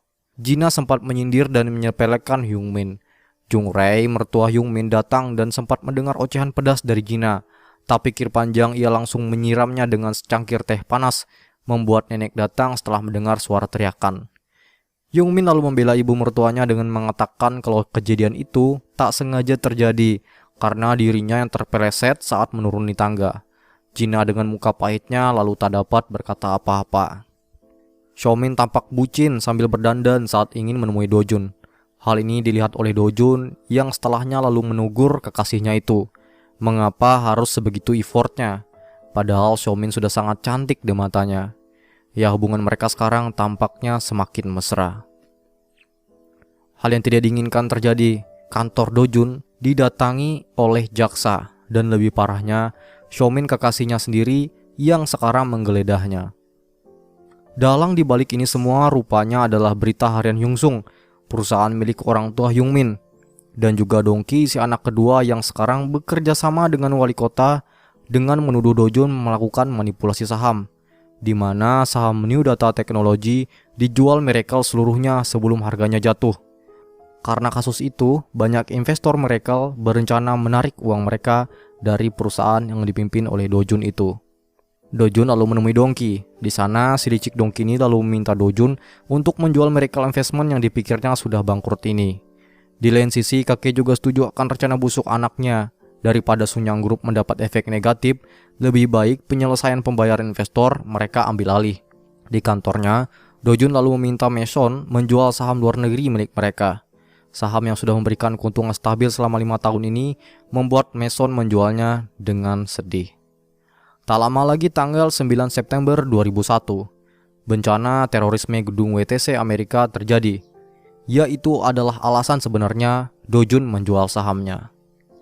Portofolio penjualan saham itu dicuri oleh mata-mata Dongki, membuat om liciknya itu ikut juga membeli saham di bursa Amerika. Bencana WTC pun terjadi, membuat Amerika saat itu dirundung pilu. Bursa saham minus sepanjang waktu, membuat saham yang dibeli oleh Dongki merugi sangat besar sekali. Ternyata itu juga adalah bagian dari rencana Dojun untuk menjebak omnya itu. Ingat bahwa efek negatif usai bencana WTC hanya sebentar saja. Dojun lalu membuka Miracle Fund. Investasinya pada proyek barunya ini sangat sukses. Karena usai bencana WTC, produk investasi memasuki masa jayanya. Dalam waktu 2 minggu saja, mereka dapat meraup 4 miliar dolar. Di lain sisi, Dongki menyaksikan harga saham Amerika yang sebelumnya ia jual rugi, sekarang malah naik berkali-kali lipat, membuatnya marah-marah kesurupan. Dojun pun datang ke kantor omnya itu. Dongki berpikir kalau kemenakannya itu juga menderita kerugian yang sama, namun sebaliknya, keuntungan yang didapat Dojun kali ini membuatnya berani untuk membeli Sunyang Investment. Membuat omnya panas dingin, apalagi setelah semua investor Sunyang Investment menarik uang mereka setelah tahu kalau pimpinannya sendiri bahkan menderita kerugian di bursa Amerika. Dongki si korban Indra Kents ini lalu pergi mencari ayahnya. Marah-marah kesurupan sambil menuduh ayahnya bekerja sama dengan Dojun untuk menjatuhkannya. Padahal ayahnya itu tak sedikit pun membantu cucu bungsunya. Kakek pun lalu menemui Dojun dan berencana untuk memberikan perusahaan induk keuangan Sunyang. Kakek juga bertanya mengapa Dojun begitu kejam terhadap om dan tantenya. Membuat Dojun menjawab jika semuanya itu adalah hasil pelajaran yang ia dapat dari kakeknya sendiri. Yongki dan juga Dongki yang mendengar kabar jika kakeknya dan Dojun berada dalam satu mobil semakin yakin jika Dojun akan menjadi pewaris Sunyang Group. Secara mengejutkan, mobil yang mereka tumpangi mengalami kecelakaan, membuat Dojun sadar mengapa di masa depan ia tidak bisa mengingat lagi Dojun saat ia berada di wujud Yun. Pada episode 11, alur dibuat mundur ke kejadian sebelum Miracle Investment digeledah oleh jaksa, di mana Hyungmin dan Dongki bekerja sama untuk memviralkan kasus manipulasi saham yang dilakukan oleh Dojun. Di kantor pendiri, Dongki lalu membujuk ayahnya untuk membawa kembali Songjun ke Sunyang Group. Sontak ayah Songjun sendiri bingung kenapa adik liciknya berubah menjadi adik yang baik. Beralih ke scene di mana Dojun yang sedang mencari kekasihnya menemukannya di dalam mobil dalam kondisi tertidur. Ternyata Xiaomin bekerja keras semalaman untuk mencari bukti agar Do-jun bisa bebas dari tuduhan. Hal ini membuat Do-jun sempat terharu sampai-sampai memeluk kekasihnya itu. Kakek mempercayakan Do-jun untuk mengelola induk Kwangan Sonyang, namun mereka ditabrak seperti yang terjadi di episode sebelumnya. Jelas Xiaomin panik ketakutan setelah mendengar kabar itu dari breaking news. Di rumah sakit seluruh keluarga merasa panik. Bukan semua ya, melainkan hanya si nenek saja. Karena anak-anak yang lain hanya pura-pura, karena di pikiran mereka hanya soal warisan. Apalagi si anak pertama yang langsung gercep mengambil kursi pimpinan sementara karena khawatir harga saham akan anjlok oleh kabar itu. Padahal itu hanya alibinya saja. Anak keempat datang mencari Do-jun. Semuanya hening karena cucu bungsu itulah yang mereka harapkan untuk mati. Ternyata perlakuan baik Do-jun ke mata-mata Dongki yang bekerja sebagai supir pribadinya selama ini berbuah manis. Atas perlakuannya itu membuat mata-mata itu malah balik berpihak kepada Do-jun dengan cara menaruh mobilnya tepat di depan mobil yang mereka gunakan untuk mengurangi efek tabrakan dari truk. Alhasil mata-matalah yang sekarat terbaring koma. Ajudan Do-jun memberikan kertas yang mereka dapat di saku supir truk. Hal ini membuat Do-jun tersadar jika kejadian yang mereka alami adalah percobaan pembunuhan terhadapnya dan kakek. Ia lalu bergegas menemui kakek yang ternyata baik-baik saja. Berita koma dirinya yang disampaikan kepada keluarga ternyata adalah sebagian dari rencananya. Di luar, anak-anak yang haus akan warisan malah membahas nasib peresmian perusahaan Kwangan Sonyang. Anak pertama lalu mengusulkan jika ia akan mengganti posisi ayahnya untuk sementara. Jelas saja Dongki tidak setuju dengan kakaknya yang sok-sok berkuasa. Ia lalu memanaskan situasi dengan menganggap mereka yang di ruangan hanya boneka saja, karena nanti orang yang akan menjadi pimpinan adalah Do-jun. Mendengar perdebatan itu membuat nenek marah ke anak-anak bodohnya itu. Kakek tak menyangka jika ada yang tega ingin membunuhnya, dan yakin jika pelakunya adalah salah satu dari 3 anaknya. Makanya ia mengaku koma agar nanti saat rapat dewan ia dapat hadir dengan tiba-tiba dan kembali ke rencana awal di mana Do-jun lah yang jadi pemimpinnya. Meskipun sudah hampir mati, kakek Do-jun ini masih sempat memikirkan ide promosi dari kecelakaan mereka, di mana mobil yang diproduksi oleh Sonyang dapat menahan tabrakan dan menyelamatkan mereka dari maut. Xiaomin tampak senang saat melihat Do-jun baik-baik saja, namun sekaligus marah juga karena kekasihnya itu tak mengabarinya sama sekali. Do-jun lalu memeluknya begitu lama, sampai-sampai Xiaomin sadar jika hal yang terjadi pada Do-jun bukanlah kecelakaan biasa. Do-jun lalu pergi ke Miracle, membuat Mason terkejut karena bosnya itu masih selamat. Di sana Do-jun meminta Mason untuk mempersiapkan pembentukan perusahaan Kwangan Sonyang. Mason tampak senang karena jalan Do-jun menuju orang nomor 1 di Sonyang tak lama lagi akan terwujud. Namun Do-jun menanggapinya dengan biasa saja, seolah-olah ada hal lain yang sedang dikhawatirkannya. Anak kedua dan ketiga curiga jika ayah mereka tak benar-benar koma, lalu mendatangi direktur Sonyang Hospital. Namun direktur masih menutupi perihal kondisi ayah mereka. Dongki lalu menduga jika ayahnya kritis karena sakit kronis sebelumnya itu, membuat Hwayong marah kenapa ia tak tahu sama sekali perihal sakit yang diderita oleh ayahnya. Ia pun lalu mengancam akan memberitahu keluarga yang lain jika direktur tidak mengizinkan mereka bertemu beliau. Direktur pun tak bisa berbuat apa-apa. Saat berada di pintu kamarnya, Yongki datang menghalangi. Ia yang sekarang sebagai pemilik yayasan medis itu berhak untuk menolak kunjungan 2 kakaknya setelah diberitahu oleh Do-jun tentang semua hal yang terjadi. Ajudan yang ditugaskan Do-jun menggeledah rumah supir, menemukan bukti jika supir itu sebelumnya dalam keadaan sedang butuh uang. Ia kemudian menemukan kupon judi dan menemui seseorang di tempat judi tersebut. Nah, beralih ke scene lain, di mana anak Saraka ini dengan kurang ajarnya menyiapkan rencana kudeta pada saat rapat dewan nanti. Seseorang yang ditemui ajudan di tempat judi adalah pegawai yang tugasnya menghilangkan bukti CCTV. Untung saja gelagatnya sudah terbaca. Pegawai itu ngaku jika yang melakukan itu atas perintah dari catatan yang berasal dari lokernya, beserta diselipkan juga hadiah sebuah lukisan burung yang sangat mahal. Membuat Do-jun curiga terhadap seseorang, ya, Hyungmin, wanita yang memiliki galeri seni lukisan. Xiao lalu pergi menemui Hyungmin. Jelas saja lukisan itu sudah tak ada di galerinya. Ia mengaku jika lukisan itu sudah dicuri. Di rumah, Songjun membujuk Hyungmin untuk memikirkan keturunan mereka. Ia berjanji jika anak-anak mereka nanti tak akan bernasib sama seperti dirinya.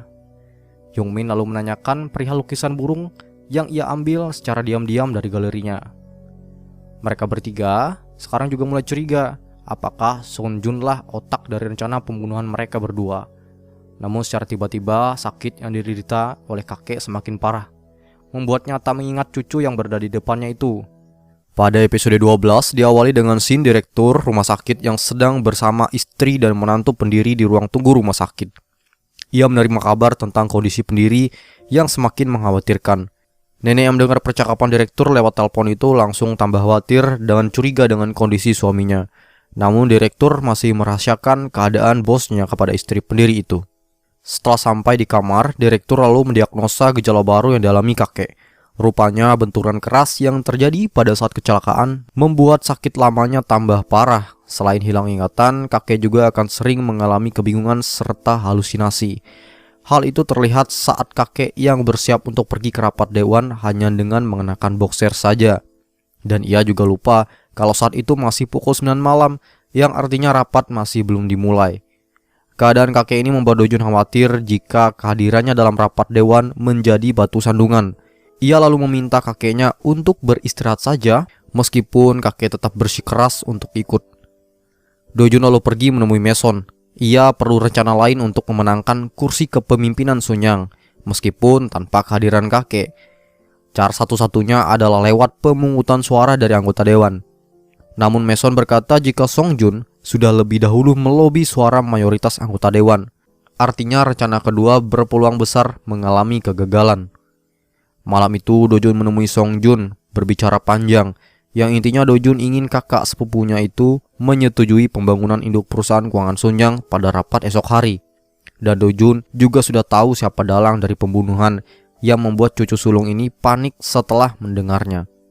Esok hari di mana rapat dewan akhirnya dimulai, Mason kali ini bertugas menjadi pimpinan sidang. Agenda pertama ini membahas kesetujuan mereka terkait pendirian perusahaan induk keuangan. Voting pun dimulai. Jumlah anggota dewan yang setuju rupanya hanya beberapa saja. Namun tiba-tiba Song Jun angkat tangan, diikuti juga oleh beberapa anggota lain yang sudah ia lobi. Membuat om dan tantenya marah karena hal itu sama saja memuluskan jalan Do Jun mengambil Sunyang. Alhasil agenda rapat pertama ditutup dengan hasil disetujuinya perusahaan induk dibangun. Dilanjutkan dengan agenda kedua, yaitu pemilihan CEO. Kandidat pertama adalah Direktur Lee yang juga sekretaris pendiri sendiri. Direktur Lee direkomendasikan oleh mayoritas suara anggota dewan. Do Jun menjadi kandidat kedua atas rekomendasi dari kakeknya. Song Jun lalu angkat tangan untuk merekomendasi ayahnya sendiri. Ia lanjut menghasut para anggota dengan berkata, jika Do Jun menjadi CEO, jelas anggota dewan yang umurnya tak lagi muda itu akan disingkirkan. Begitu pula karyawan-karyawan yang lain. Karena Do Jun ingin merestruktur Sunyang menjadi muda lagi. Berbeda dengan anak pertama yang bisa menghargai anggota dan bijak serta punya pengalaman jauh lebih banyak dari Do Jun. Jelas saja hal ini membuat Do Jun terpojok, serta anggota dewan mulai tertarik untuk menaruh suara ke Jin Yoon Ki, si anak pertama. Ia lalu berbisik ke Do Jun dan berkata bahwa ia sudah tahu keadaan kakek yang sebenarnya, serta tidak akan membiarkan sepupu bungsunya itu terpilih sebagai CEO. Do Jun gagal menjadi kandidat karena dewan sudah menaruh pilihan mereka kepada Yoon Ki dan Direktur Lee sebagai kandidat CEO-nya. Saat palu akan diketok, tiba-tiba saja kakek datang, membuat si isi ruangan terkejut dengan kehadiran pendiri Sunyang yang mereka pikir masih terbaring koma. Singkatnya, berkat kehadiran kakek, anggota rapat merubah dukungan dan membuat Do Jun akhirnya terpilih sebagai kandidat pimpinan, didampingi Direktur Lee sebagai kandidat kedua. Di rumah sakit, nenek memarahi direktur yang membohonginya terkait kesehatan pendiri, membuat direktur flashback mengingat permintaan terakhir pendiri untuk memberinya waktu selama 2 jam agar bisa menghadiri rapat. Meskipun direktur sudah memberitahu efek berbahaya obat yang akan ia beri, kakek tetap bersikukuh dengan keputusan dan mengabaikan resiko tersebut. Usai rapat, kakek lalu berpamitan dengan seluruh anggota, tak terkecuali ketiga anaknya yang berpura-pura bahagia dengan pulihnya ayah mereka. Song Jun dengan licik memancing sakit kakeknya dengan menanyakan pertanyaan tentang kapan peristiwa penting perusahaan di masa lalu terjadi. Alhasil sakit kakeknya itu kumat, membuat Do Jun lalu tergesa-gesa membawanya pulang. Di lift, kakek bahkan kencing di celana, membuatnya tambah sedih setelah sadar sakitnya semakin parah. Do Jun yang tak ingin CS dalam lift tahu kejadian itu, langsung menumpahkan baskom air di dekatnya. Ia lalu membersihkan air kencing itu. Kepada om dan tantenya, Song Jun menceritakan keadaan pendiri yang sebenarnya. Di tempat lain, Xiaomin kembali menemui Hyung Min sambil menunjukkan foto lukisan burung yang ia dapat dari pegawai yang disogok sebelum kecelakaan. Istri Song Jun ini berdalih jika lukisan yang berada di gambar itu adalah replika saja, bukan lukisan asli miliknya yang sudah dicuri beberapa waktu silam. Ia lanjut memberikan kartu nama galeri SIM, galeri yang menjadi tempat lukisan bunga di foto itu berasal. Ajudan Do Jun langsung ke sana, namun belum dapat menemui pemiliknya. Tapi di sisi lain, ia tersadar jika cap galeri itu sama persis dengan cap yang terdapat pada surat yang ia dapat pada loker pegawai yang telah disogok beberapa waktu lalu. Di sini juga digambarkan alasan cap itu tertempel pada surat, serta penulis surat yang ternyata adalah istri pendiri sendiri. Di rumah sakit, nenek menemui pendiri. Ia berpura-pura senang dengan suaminya yang sekarang sudah sehat. Pendiri yang sudah tahu kelakuan istrinya itu kemudian balik bertanya mengapa istrinya begitu tega. Jelas saja nenek ini langsung sujud menyesal serta meminta maaf. Ia beralasan tidak terima jika Do Jun yang notabene adalah keturunan dari Yungki anak tirinya itu mewarisi Sunyang. Namun tiba-tiba penyakit si kakek malah kambuh membuatnya lupa dengan kejadian barusan. Selanjutnya nenek bau tanah ini malah membawa suaminya pulang, padahal pendiri masih butuh perawatan. Malam hari saat makan keluarga, Do Jun datang menemui neneknya sambil memberikan hasil medis kakek, serta menyalipkan secarik kartu nama galeri SIM. Jelas saja nenek ini langsung panik karena Do Jun sudah tahu perbuatan kotornya itu. Do Jun lalu mengajak untuk bicara empat mata di studio lukis neneknya. Di sana Do Jun mengancam nenek untuk patuh dan terus merawat kakeknya itu hingga sampai acara pemilihan CEO selesai dilaksanakan, dengan jaminan bahwa Do Jun tetap menjaga rahasia neneknya itu. Mendengar itu, nenek lampir ini langsung keluar sifat aslinya, kesurupan persis seperti anak ketiganya. Di lain sisi, Xiaomin menemui Do Jun sambil memberikan bukti siapa yang terlibat dalam kasus kecelakaan kekasihnya itu. Namun Do Jun sudah yakin untuk menyembunyikan masalah itu, membuat Xiaomin balik sedih karena merasa usahanya untuk membantu tidak dihargai. Sejak awal juga Xiao curiga jika ia hanya dimanfaatkan. Saat tujuan mengambil Sunyang hampir tercapai, maka saat itu juga ia tidak dibutuhkan lagi, pikirnya. Song Jun menemui mertuanya meminta untuk menyebarkan rumor negatif terkait pendiri Sunyang lewat koran harian mertuanya. Hal ini langsung berpengaruh negatif terhadap kakek Do Jun itu, dan juga secara tak langsung bisa mempengaruhi hasil rapat dewan nantinya. Saham Sunyang Motor turun drastis, apalagi penjualan mobil terbaru mereka juga diprediksi akan mengalami kegagalan. Ini mengakibatkan posisi kakek sedang tidak baik-baik saja di mata anggota dewan serta pemegang saham. Mason dan Do Jun memikirkan rencana lain agar rapat dewan bisa segera selesai sesuai dengan rencana mereka. Rapat pemegang saham akan dilaksanakan pada bulan Juni 2001. Ia teringat bahwa tanggal itu bertepatan dengan aksi demo besar-besaran di Korea. Seolah-olah punya rencana brilian lagi untuk dilakukan. Drama pun akhirnya bersambung. Nah, pada episode 13 kita menyaksikan scene pendiri Sunyang yang sekarang sangat sedih karena rumor mengenai kehancuran Sunyang. Berita ini membuat masyarakat banyak tidak percaya lagi dengan perusahaan itu. Di tengah kesedihannya, Do Jun datang. Tujuan kedatangannya adalah untuk meyakinkan kakek bahwa perusahaan kebanggaan Sunyang itu bisa bangkit kembali dari keterpurukannya. Kakek yang melihat semangat dan rasa optimis terpancar dari cucu bungsunya itu kemudian setuju dan Do Jun menjadi pengurus perusahaan Sunyang Motor itu. Jelas saja kabar itu terdengar ke anak-anak yang lain, bukannya mendukung, anak-anak ini malah balik meremehkan Do Jun yang mereka anggap tidak memiliki pengalaman dalam dunia otomotif. Sementara itu, Do Jun merencanakan untuk merilis produk barunya yaitu Apollo dan akan memasarkannya pada saat Piala Dunia tiba. Masalahnya, perusahaan ini sekarang dalam kondisi krisis keuangan yang membuat Do Jun putar otak meminjam uang di bank. Di sisi lain, Hyung Min menemui kakek. Sakit yang dideritanya kambuh menyebabkan kakek halusinasi dan mengira menantunya itu adalah istri kedua atau ibu dari anak keempatnya. Dan parahnya kakek mengutarakan niatnya memberikan Sunyang Group ke Do Jun cucunya. Jelas saja hal ini membuat menantunya itu terkejut. Do Jun yang baru saja sampai kemudian mengajak kakeknya menjauh dari Hyung Min. Namun kakek yang baru saja sadar tidak ingat sudah berkata apa sebelumnya ke Hyung Min. Do Jun bertanya pada kakeknya mengapa berniat menjual Sunyang Motor ke perusahaan India. Jika hal itu benar-benar terjadi, maka rumor tentang kanjuran Sunyang motor belakangan ini akan dianggap benar oleh publik. Dojun lanjut mengutarakan rencananya lewat promosi Sunyang motor di Piala Dunia. Namun kakeknya kurang yakin dengan timnas mereka yang pada saat itu masih dianggap lemah. Oleh sebab itu, Dojun mengajak taruhan kakeknya. Jika Korea tidak berhasil masuk semifinal, maka kakeknya baru boleh menjual perusahaan itu. Sepulangnya Dojun membuat kakek berpikir jika Dojunlah satu-satunya keluarga yang peduli padanya. Ia lanjut mengungkapkan keinginannya untuk merubah wasiat tertulisnya. Piala Dunia pun dimulai. Sunyang motor membuat promosi besar-besaran dengan narasi selamat atas kemenangan timnas Korea. Jelas hal ini membuat publik tertarik karena pertandingannya saja masih belum digelar. Dan benar saja, Korea menang di pertandingan pertamanya, bahkan lolos sampai ke perempat final. Membuat perilisan mobil Apollo berjalan sesuai dengan rencana. Dan media menyoroti pimpinan Sunyang motor itu dengan bertanya bagaimana Dojun bisa tahu hasil dari pertandingan. Dan Dojun berkata, jika jawaban dari pertanyaan itu bisa wartawan lihat dan saksikan pada iklan yang telah dirilisnya di televisi. Iklan yang Dojun buat pun ramai di masyarakat. Songjun dan ayahnya yang menyaksikan itu malah naik darah. Berkat strategi cemerlangnya, penjualan Apollo meningkat tajam. Bahkan rekor penjualan masuk ke dalam Guinness Record. Ia lalu berencana untuk segera menemui kakeknya untuk memamerkan hasil pekerjaannya.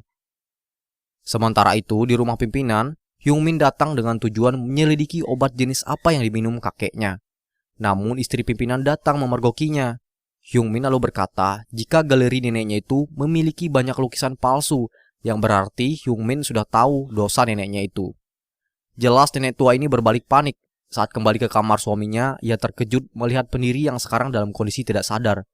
Dojun yang baru saja sampai langsung memeluk kakeknya yang sekarang sudah dalam kondisi tidak bernyawa. Kematian Jin Yang Chol membuat kesedihan mendalam warga Korea. Anak Dongki akhirnya muncul setelah menjalani pendidikannya di luar negeri. Wasiat terakhir pendiri akhirnya dibacakan oleh notarisnya. Setiap anak serta cucu mendapat jatahnya masing-masing, terkecuali Dojun yang tidak mendapat apa-apa. Lantas hal itu membuat terkejut Dojun, begitupun Mason yang kesal, padahal jika dibandingkan dengan anak-anak pendiri lain, Dojunlah yang paling berjasa kepada perusahaan. Sementara itu perusahaan Sunyang sekarang dipimpin oleh nenek. Dia berkata jika setiap keluarga mendapat porsi saham dari Sunyang, namun kepemilikan saham terbesar ada padanya. Dan ia berjanji akan memberikan saham itu kepada anak yang punya kemampuan serta dapat memajukan perusahaan. Hwayong pun datang menemui Wungki, membujuk ayah Dojun itu untuk memberikan Sunyang Debt Store dengan imbalan memberikan sahamnya di Sunyang kepada Dojun.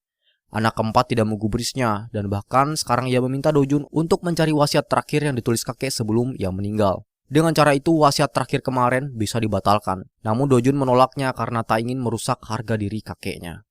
Beralih ke scene lain di mana Xiaomin sekarang mendapat bukti jika galeri SIM melakukan kejahatan dengan menjual lukisan palsu serta diduga juga istri dari mendiang pendiri itu bekerja sama dengan Hyungmin. Namun investigasi Xiaomin ini diketahui oleh Lee Pil-ok yang sekarang sedang berusaha untuk mencelakainya. Untung saja Dojun sudah berjaga-jaga dengan memerintahkan bawahannya untuk menjaga kekasihnya itu. Dojun lalu meminta Xiaomin untuk menghentikan penyelidikannya. Namun kekasihnya itu justru tidak ingin berhenti sebelum menemukan pembunuh sebenarnya. Karena pada intinya ia tidak ingin Dojun sampai terluka lagi. Di lain sisi, Dojun dan Mason berencana untuk bersaing dengan keluarganya dalam hal perebutan saham. Cara pertama yang dilakukan adalah dengan memenangkan Dojun dalam pemilihan CEO. Dojun lalu berkunjung ke rumah neneknya. Nenek yang sudah tahu modus dari cucunya itu berkata jika tidak akan sekalipun memberikan saham kepada keturunan dari anak tirinya itu. Padahal tujuan Dojun bukanlah itu. Ia datang untuk memperingati neneknya agar tidak menyakiti kekasihnya Xiaomin. Singkatnya kasus galeri SIM terungkap. Xiaomin meminta Lee Pil-ok untuk memberikan kesaksiannya.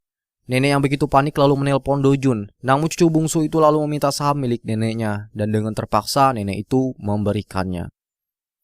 Jelas saja anak-anak yang mendengar kabar itu lalu protes karena ibu mereka telah melanggar janjinya. Sementara Hyungmin yang sudah tahu dari awal memberitahu pada Songjun jika neneknya memberikan saham itu pasti karena ada hubungannya dengan kasus rencana pembunuhan neneknya. Yungki tidak tinggal diam. Ia yang sudah tahu kejahatan ibunya dengan tega menceritakannya ke Xiaomin dan memberitahukan jika bukti kuat rencana pembunuhan berada di tangan Dojun. Xiaomin lalu menelpon Dojun, namun Dojun seolah-olah enggan menjawab telepon darinya. Pada episode 14, Yongki bercerita pada ibu tirinya alasan dia selama ini tidak mengincar Sunyang Group. Hal itu dikarenakan dirinya tidak ingin merusak perasaan ibunya. Karena meskipun ia bukan darah daging Lee Pil-ok, ibunya itu tetap merawat dan menjaga Yongki layaknya seperti anak sendiri. Hingga di suatu saat ia tersadar bahwa posisinya hanya sebagai anak tiri bisa membuat ibunya sakit hati jika ia mendapatkan perusahaan Sunyang. Oleh sebab itu, ia menghindar dari perebutan perusahaan itu. Nah, beralih lagi ke scene di mana Xiaomin sekarang yang tampak kecewa karena kekasihnya Dojun menolong neneknya kabur ke luar negeri. Serta Dojun yang juga mendapatkan saham dari neneknya itu. Ia yang sudah capek-capek mengungkapkan kasus itu malah digagalkan oleh Dojun sendiri. Dojun menjelaskan jika ia akan berhenti melakukan itu semua hanya sampai keinginannya terwujud, yaitu kursi CEO. Namun Xiaomin yang sudah tampak kecewa ini tidak percaya lagi karena menyadari Dojun yang sekarang sudah semakin haus akan kekuasaan. Di sisi lain, Hyungmin sekarang sudah dalam kondisi berbadan dua. Ia mengatakan jika anak dalam rahimnya itu harus mewarisi Sungyang. Jika tidak, maka ia akan melakukan perbuatan seperti yang neneknya lakukan. Singkatnya, hari pemilihan CEO perusahaan keuangan telah dimulai.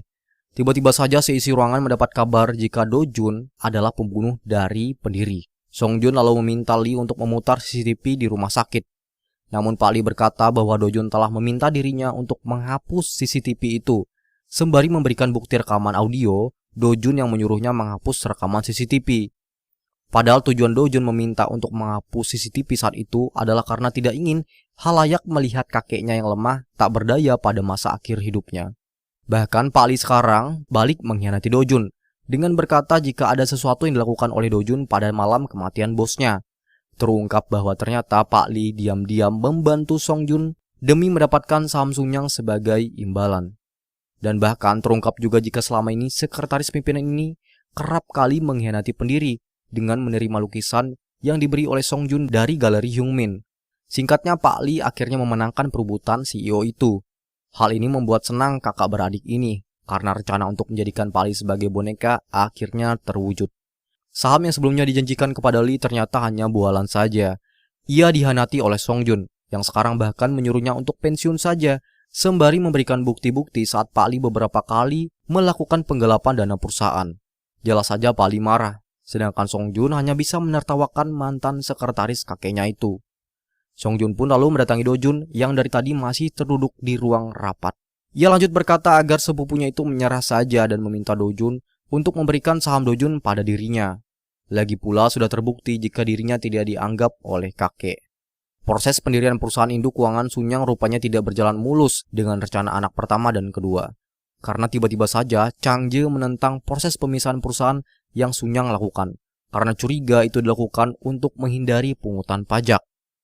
Jelas saja yang ia lakukan mendapat sambutan positif dari masyarakat yang selama ini sudah banyak curiga jika di dalam perusahaan itu terdapat banyak praktek korupsi serta penggelapan.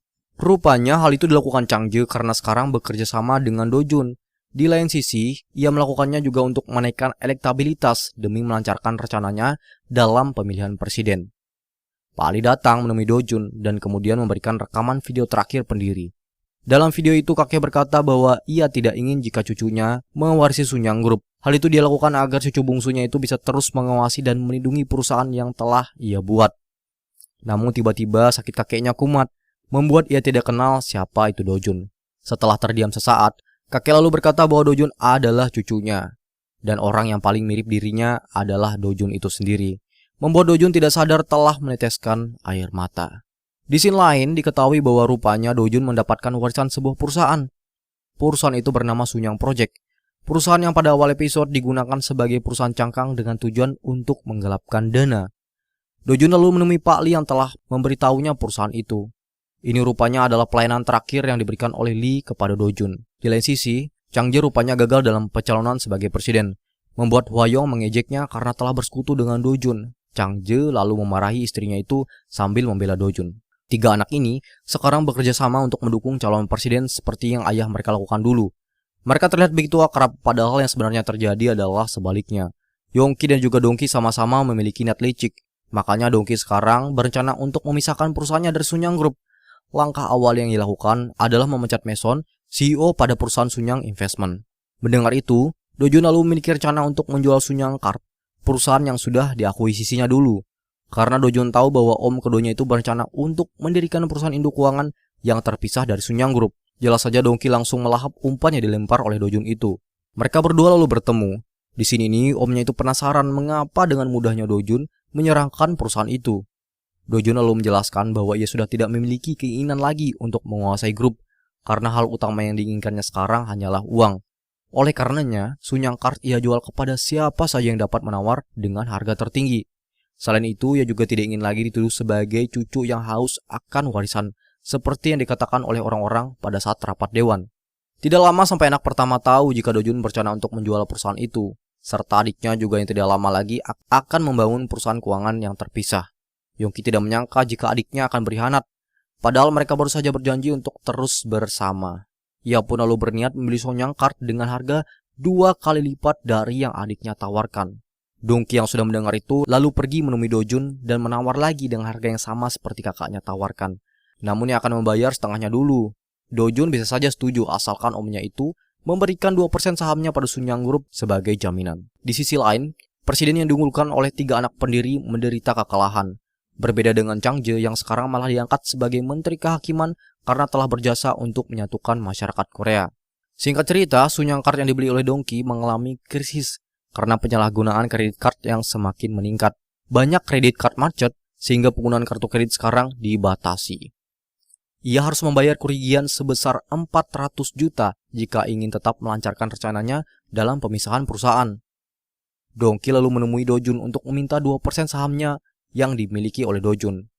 Dojun bisa saja menyerahkan asalkan omnya itu membayarkan sisa setengah uang yang belum dibayarkan oleh adiknya pada saat membeli Sunyang Kart.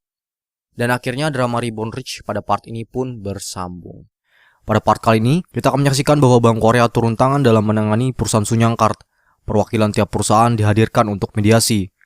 Dojun lalu mengatakan akan bertanggung jawab terhadap semua masalah yang terjadi pada Sunyang Kart. Dengan syarat, Bank Korea dan Sunyang Group harus bertanggung jawab terhadap kerugian yang dialami oleh nasabah-nasabah lansia dan nasabah pengangguran yang sekarang sangat membutuhkan bantuan. Selain itu, Sunyang Kart yang sebelumnya dijual kepada Dongki diakuisisi kembali oleh Miracle, serta Daejeon Kart yang juga sama-sama mengalami kebangkrutan juga akan diakuisisi oleh perusahaan Dojun itu. Tak terasa hari ini adalah hari ke-1 tahun usai kematian pendiri. Perusahaan mengadakan hari peringatan. Anak pertama hadir memberi sambutan sembari membagikan biografi perjalanan hidup ayahnya. Tiba-tiba saja, istri pertama yang sudah besar kepala ini menyindir istri Dongki yang merupakan anak menteri keuangan yang sudah tidak memiliki kuasa. Istri Dongki yang panas mendengar itu menyindir balik istri Yongki si anak rentenir yang jelas uangnya tidak halal. Istri anak pertama naik darah mengatakan meskipun uang yang ia dapat tidak halal, namun berkat uang itu ia dan suami bisa membeli saham di Sunyang Corporation sehingga dapat membuat posisi suaminya Yongki sekarang berada selangkah di depan adiknya. Yang menjadi masalah bagi Dojun adalah jika Sunyang Kart dinyatakan bangkrut, maka secara otomatis Yongki si anak pertama naik sebagai pimpinan karena saham 2% milik Dojun tempo lalu akan otomatis menjadi miliknya. Namun Dojun yang sudah membereskan masalah itu dengan percaya diri mendatangi pamannya dan mengatakan jika Bank Korea dan Miracle secara bersama-sama membayar kerugian nasabah. Selain itu, Sunyang Kart secara resmi berada di tangan Dojun. Bahkan Pak Ali yang sebelumnya mereka hianati memberikan kepemilikan sahamnya kepada Dojun, membuat posisi anak muda itu kokoh sebagai pemegang saham utama Sunyang Corporation. Mendengar itu, Yongki yang sudah siap-siap syukuran naik jabatan ini stres bukan main. Song Jun, si anak anjing ini langsung memarahi ayahnya dan mengatakan jika ayahnya itu pencundang karena selalu gagal dalam perebutan kekuasaan. Ayahnya berdalih meskipun Dojun yang memegang saham paling besar, tetap saja ia sebagai direktur manajemen punya kekuasaan besar terhadap dewan. Di sisi lain, Dojun yang sedang jalan-jalan di alun tidak sengaja menemui Somin. Namun Dojun enggan bertemu dan kekasihnya itu karena hubungan keduanya sekarang sedang renggang.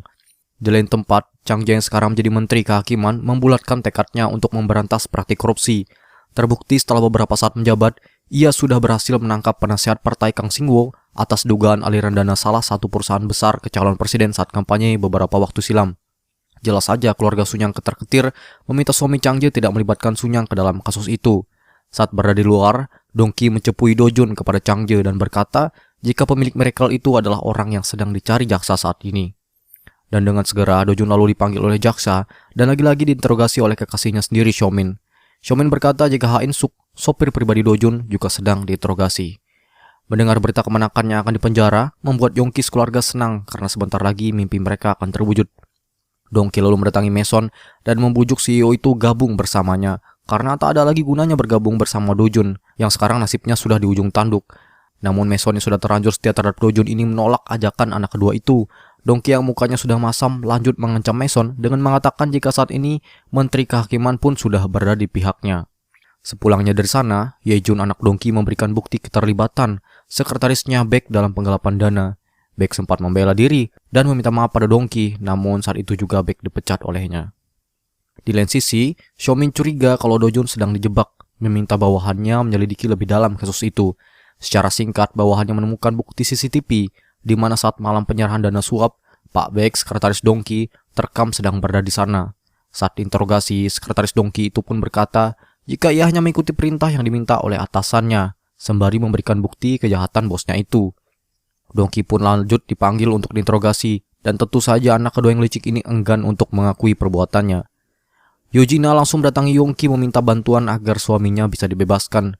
Jelas saja anak pertama ini menolak membantu orang yang jelas-jelas saingannya dalam perebutan kekuasaan. Istri anak kedua itu lanjut menyerang balik dengan melaporkan Jung Rei yang telah menggunakan uang haram hasil perusahaan rentenir untuk membeli saham di Sunyang Corporation. Jung Rei lalu sadar perkataannya pada Gina saat malam peringatan tempo lalu, alhasil keluarga ini pun diperiksa juga oleh kejaksaan. Di lain sisi, Xiaomin yang mendapat kabar bahwa terjadi kekacauan dalam keluarga Sunyang lanjut mencurigai jika Dojun yang menjadi dalang atas semuanya. Dojun dengan tenang berkata bahwa apa yang ia lakukan bukan sekedar untuk mengincar kekuasaan, melainkan balas dendam kepada om dan tantenya yang sudah semena-mena pada banyak orang. Ia lalu meminta kekasihnya itu untuk balik bersama, namun Xiaomin masih tidak percaya pada Dojun dan menolak ajakan itu. Dojun lalu menunjukkan foto atlet angkat beban di sebuah koran, dan jika wanita itu bisa mendapatkan perak di Olimpiade itu, maka saat itu juga Dojun akan melamar kekasihnya itu. Dojun akhirnya bebas dari tuduhan. Terungkap pula jika semua kekacauan yang terjadi adalah bagian dari rencana Mason dan juga Dojun. Begitupun Ha In Suk dan juga Pak Baek yang juga sudah bekerja sama untuk menjebak dua paman tololnya itu. Hal itu dilakukan Dojun agar hak manajemen perusahaan bisa jatuh ke tangannya dan dengan cara itu lengkap sudah kuasanya pada perusahaan itu. Di lain tempat, pada saat rapat dewan, dengan tega Yongki mengkambing hitamkan anaknya atas kasus baru yang menimpa Sunyang. Jelas saja bocah ingusan itu terkejut melihat ayahnya yang tidak punya hati itu. Di depan pers dengan lantang Song Jun mengatakan bahwa yang bertanggung jawab atas dana taktis ilegal itu adalah ayahnya sendiri. Hal ini dilakukan Song Jun setelah mendapat hasutan dari istrinya Hyung Min. Jelas saja Yongki langsung memarahi anaknya yang sangat durhaka itu. Song Jun dengan tidak tahu diri meminta ayahnya yang ia anggap pecundang untuk memindahkan seluruh saham menjadi atas namanya. Lalu dengan percaya diri ia berkata, lawan Dojun yang simbang adalah dirinya, bukan ayahnya itu. Yongki lanjut berkata jika Dojun tak pernah sekalipun menganggap Song Jun sebagai lawan tandingnya. Mendengar perkataan pedas itu membuat Song Jun kesal lalu berteriak tidak jelas. Sebagai calon pimpinan grup Sunyang yang baru, Dojun harus membersihkan nama perusahaan Sunyang yang sudah dicemari oleh keluarganya itu. Dengan sumbangan 700 juta dolarnya kepada masyarakat Korea, membuat orang-orang simpati dan dewan pun memilihnya sebagai pemimpin tunggal grup Sunyang. Bahkan pelantikannya akan diadakan dalam waktu 5 bulan lagi. Di tempat lain, Xiaomin menonton berita saat atlet angkat besi wanita pertama Korea berhasil mendapatkan medali perak pertama. Ia lalu teringat dengan janji Dojun sehingga langsung menelponnya. Dojun lalu mengajak Xiaomin bertemu di suatu tempat. Namun saat perjalanan ke sana, mobilnya dihadang dan naasnya lagi sebuah truk dari arah belakang menghantamnya. Dan betapa terkejutnya Dojun setelah tahu kalau orang yang menabraknya adalah Yoon Hyun Woo atau dirinya dari masa depan. Singkatnya, Dojun yang berada pada masa lalu itu meninggal akibat kecelakaan. Sekarang jiwanya kembali ke dalam tubuh lamanya, yaitu tubuh Yoon. Yoon secara mengejutkan selamat dari pembunuhan yang terjadi di negara Rusia. Di rumah sakit itu, ia ditemui oleh Xiaomin. Namun Xiaomin pada masa ini adalah Xiaomin yang tugasnya sebagai jaksa dan mengenal Yoon hanya sebatas sebagai karyawan Sunyang saja.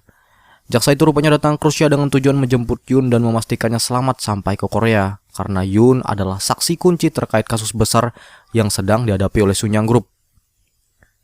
Yoon yang masih teringat jika wanita di depan itu adalah kekasihnya berusaha untuk bersikap biasa saja karena ia sudah sadar posisinya sekarang yang telah kembali ke tubuh aslinya. Sampainya di bandara, tiba-tiba saja jaksa yang berasal dari distrik Seoul Timur menjemput Dojun yang katanya sekarang sudah berstatus sebagai tersangka atas kasus penggelapan dana sebesar 700 juta. Jelas saja Yoon merasa dijebak ini kabur dan secara diam-diam menuju ke rumahnya. Di sana, ia melihat ada karyawan Sunyang yang sudah berada di sana untuk menggeledah,nya. Setelah situasi aman dan mereka sudah pulang, ia lalu menemui ayah dan adiknya yang sekarang tampak syok melihat Yoon yang ternyata dalam keadaan baik-baik saja. Bermodalkan HP dari adiknya, ia lalu pergi menemui Direktur Kim untuk menanyakan mengapa ia sampai hendak dibunuh.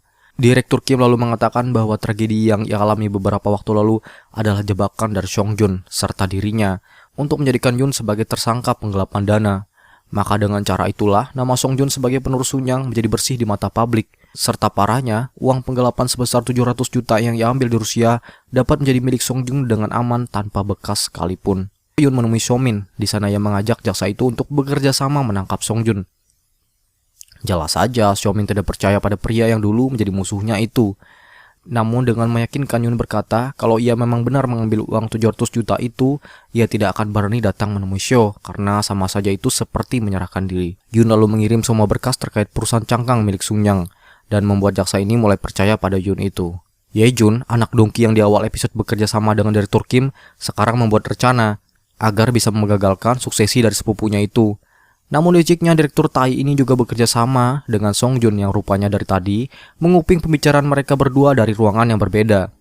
Keduanya kemudian membicarakan Do Jun, calon pimpinan yang meninggal akibat kecelakaan 5 bulan sebelum dilantik. Sepertinya mereka berdua punya rahasia terkait kecelakaan pada waktu 20 tahun yang lalu itu. Di kantor kejaksaan, Xiaomin yang begadang semalaman menyelidiki berkas Yun membangunkannya dan memberikan kabar jika status DPO lelaki itu sekarang sudah dicabut. Dan ternyata, jaksa dari Seoul Timur yang sebelumnya ingin menangkap Yun punya kedekatan dengan grup Sunyang. Untung saja sekarang kasus penggelapan dana ini ditangani oleh Xiaomin sendiri. Hal ini akhirnya membuat Do Jun lega. Saat ingin pulang, Do Jun tak sengaja melihat album Saiteji boyband favorit Xiaomin yang terbaring di atas meja. Teringat ia dengan sosok Xiaomin kekasihnya saat di tubuh Do Jun, membuat Yun berkata bahwa wanita yang ia cintai juga menyukai boyband yang sama. Yun lalu pergi ke sebuah desa dan menemui Mason di sana. Mason rupanya memutuskan untuk pergi dari Miracle Investment. Konon katanya, ia pergi dari Miracle disebabkan oleh Mason yang sudah tidak pandai lagi dalam investasi. Tapi kenyataan berkata lain. Mason pergi karena sebenarnya tidak sanggup melihat kepergian sahabatnya Do Jun. Yun mengajak Mason untuk kembali merebut Sunyang dari tangan keluarga konglomerat licik yang telah membunuh sahabatnya. Dengan niat membalas dendam, Mason pun akhirnya setuju dengan ajakan Yun dan kembali bergabung ke dalam Miracle Investment. Yun sempat terdiam saat melihat meja CEO bertuliskan nama Jin Do Jun, meja kerjanya saat berada di tubuh Do Jun dahulu. Hari selanjutnya, Mason lalu menemui ibu Do Jun, mengajaknya untuk menguak kebenaran di balik kematian Do Jun. Namun dengan saham yang hanya 3% membuat ibu Do Jun pesimis jika usaha mereka bisa berhasil. Bersembunyi di balik aksi solidaritas pemegang saham minoritas, Mason yang hanya punya saham 3% ini memanfaatkan isu negatif yang menimpa Sunyang, membuat petisi agar dilakukan pencabutan hak manajemen Sunyang Group. Berkat aksi ini, membuat pemegang saham minoritas lain juga ikut berbondong melakukan aksi yang sama, serta akhirnya banyak media yang meliput dan menyikapi masalah ini dengan serius. Song Jun yang tidak ingin aksi itu mengganggu rencana suksesinya, serta atas saran dari Kim, membuatnya membeli saham Sunyang Corporation dengan tujuan memperkuat kekuatannya di rapat dewan nanti. Namun naas, uang 600 juta yang ia pakai membeli saham itu berasal dari dana taktis ilegal. Benar saja, umpan yang dilempar oleh Mason dilahap Song Jun, si anak ceroboh itu. Berkat Mason, sekarang jaksa mulai curiga dengan dana tidak wajar serta jumlahnya juga yang besar pindah ke Sunyang Corporation. Dan itu bertepatan sekali dengan acara suksesi yang tidak lama lagi akan diadakan. Xiaomin lalu menemui Hwayong yang sekarang sudah jadi nenek peot. Tujuan Xiaomin datang adalah untuk meminta Chang Jai mengadakan rapat Dewan Nasional yang dihadiri oleh petinggi Sunyang dan para jaksa. Xiao lalu mengungkit kejadian 20 tahun lalu saat Do Jun tewas, di mana Chang Jai yang saat itu menjadi menteri kehakiman secara tiba-tiba menghentikan penyelidikannya pada kasus itu. Alhasil, Hwayong yang ketakutan langsung menutup pembicaraan itu dan langsung menyetujui permintaan jaksa Xiaomin agar suaminya mengadakan rapat Dewan Nasional.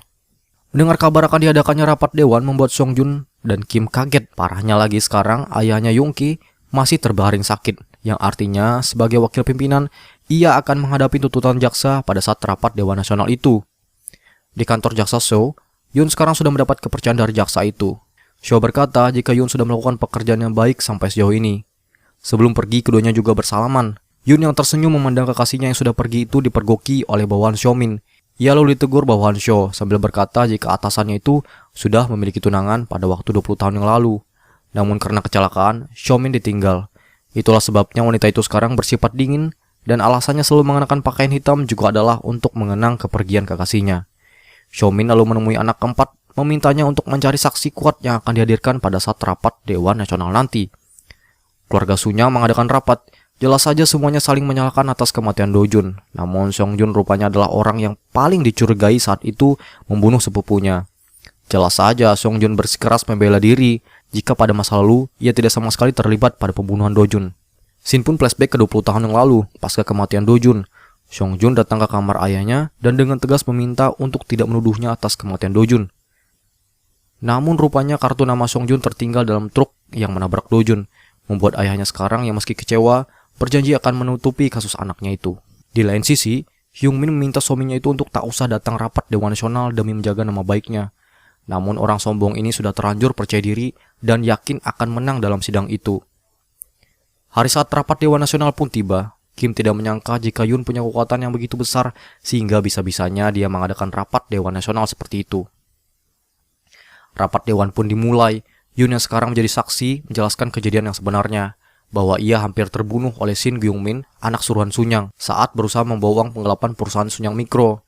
Dan dengan frontal, ia mengatakan jika dalangnya adalah mantan bosnya sendiri, Seongjun. Sikap Seongjun yang santai saat bersaksi itu membuat publik tidak percaya jika ia pelaku yang sebenarnya.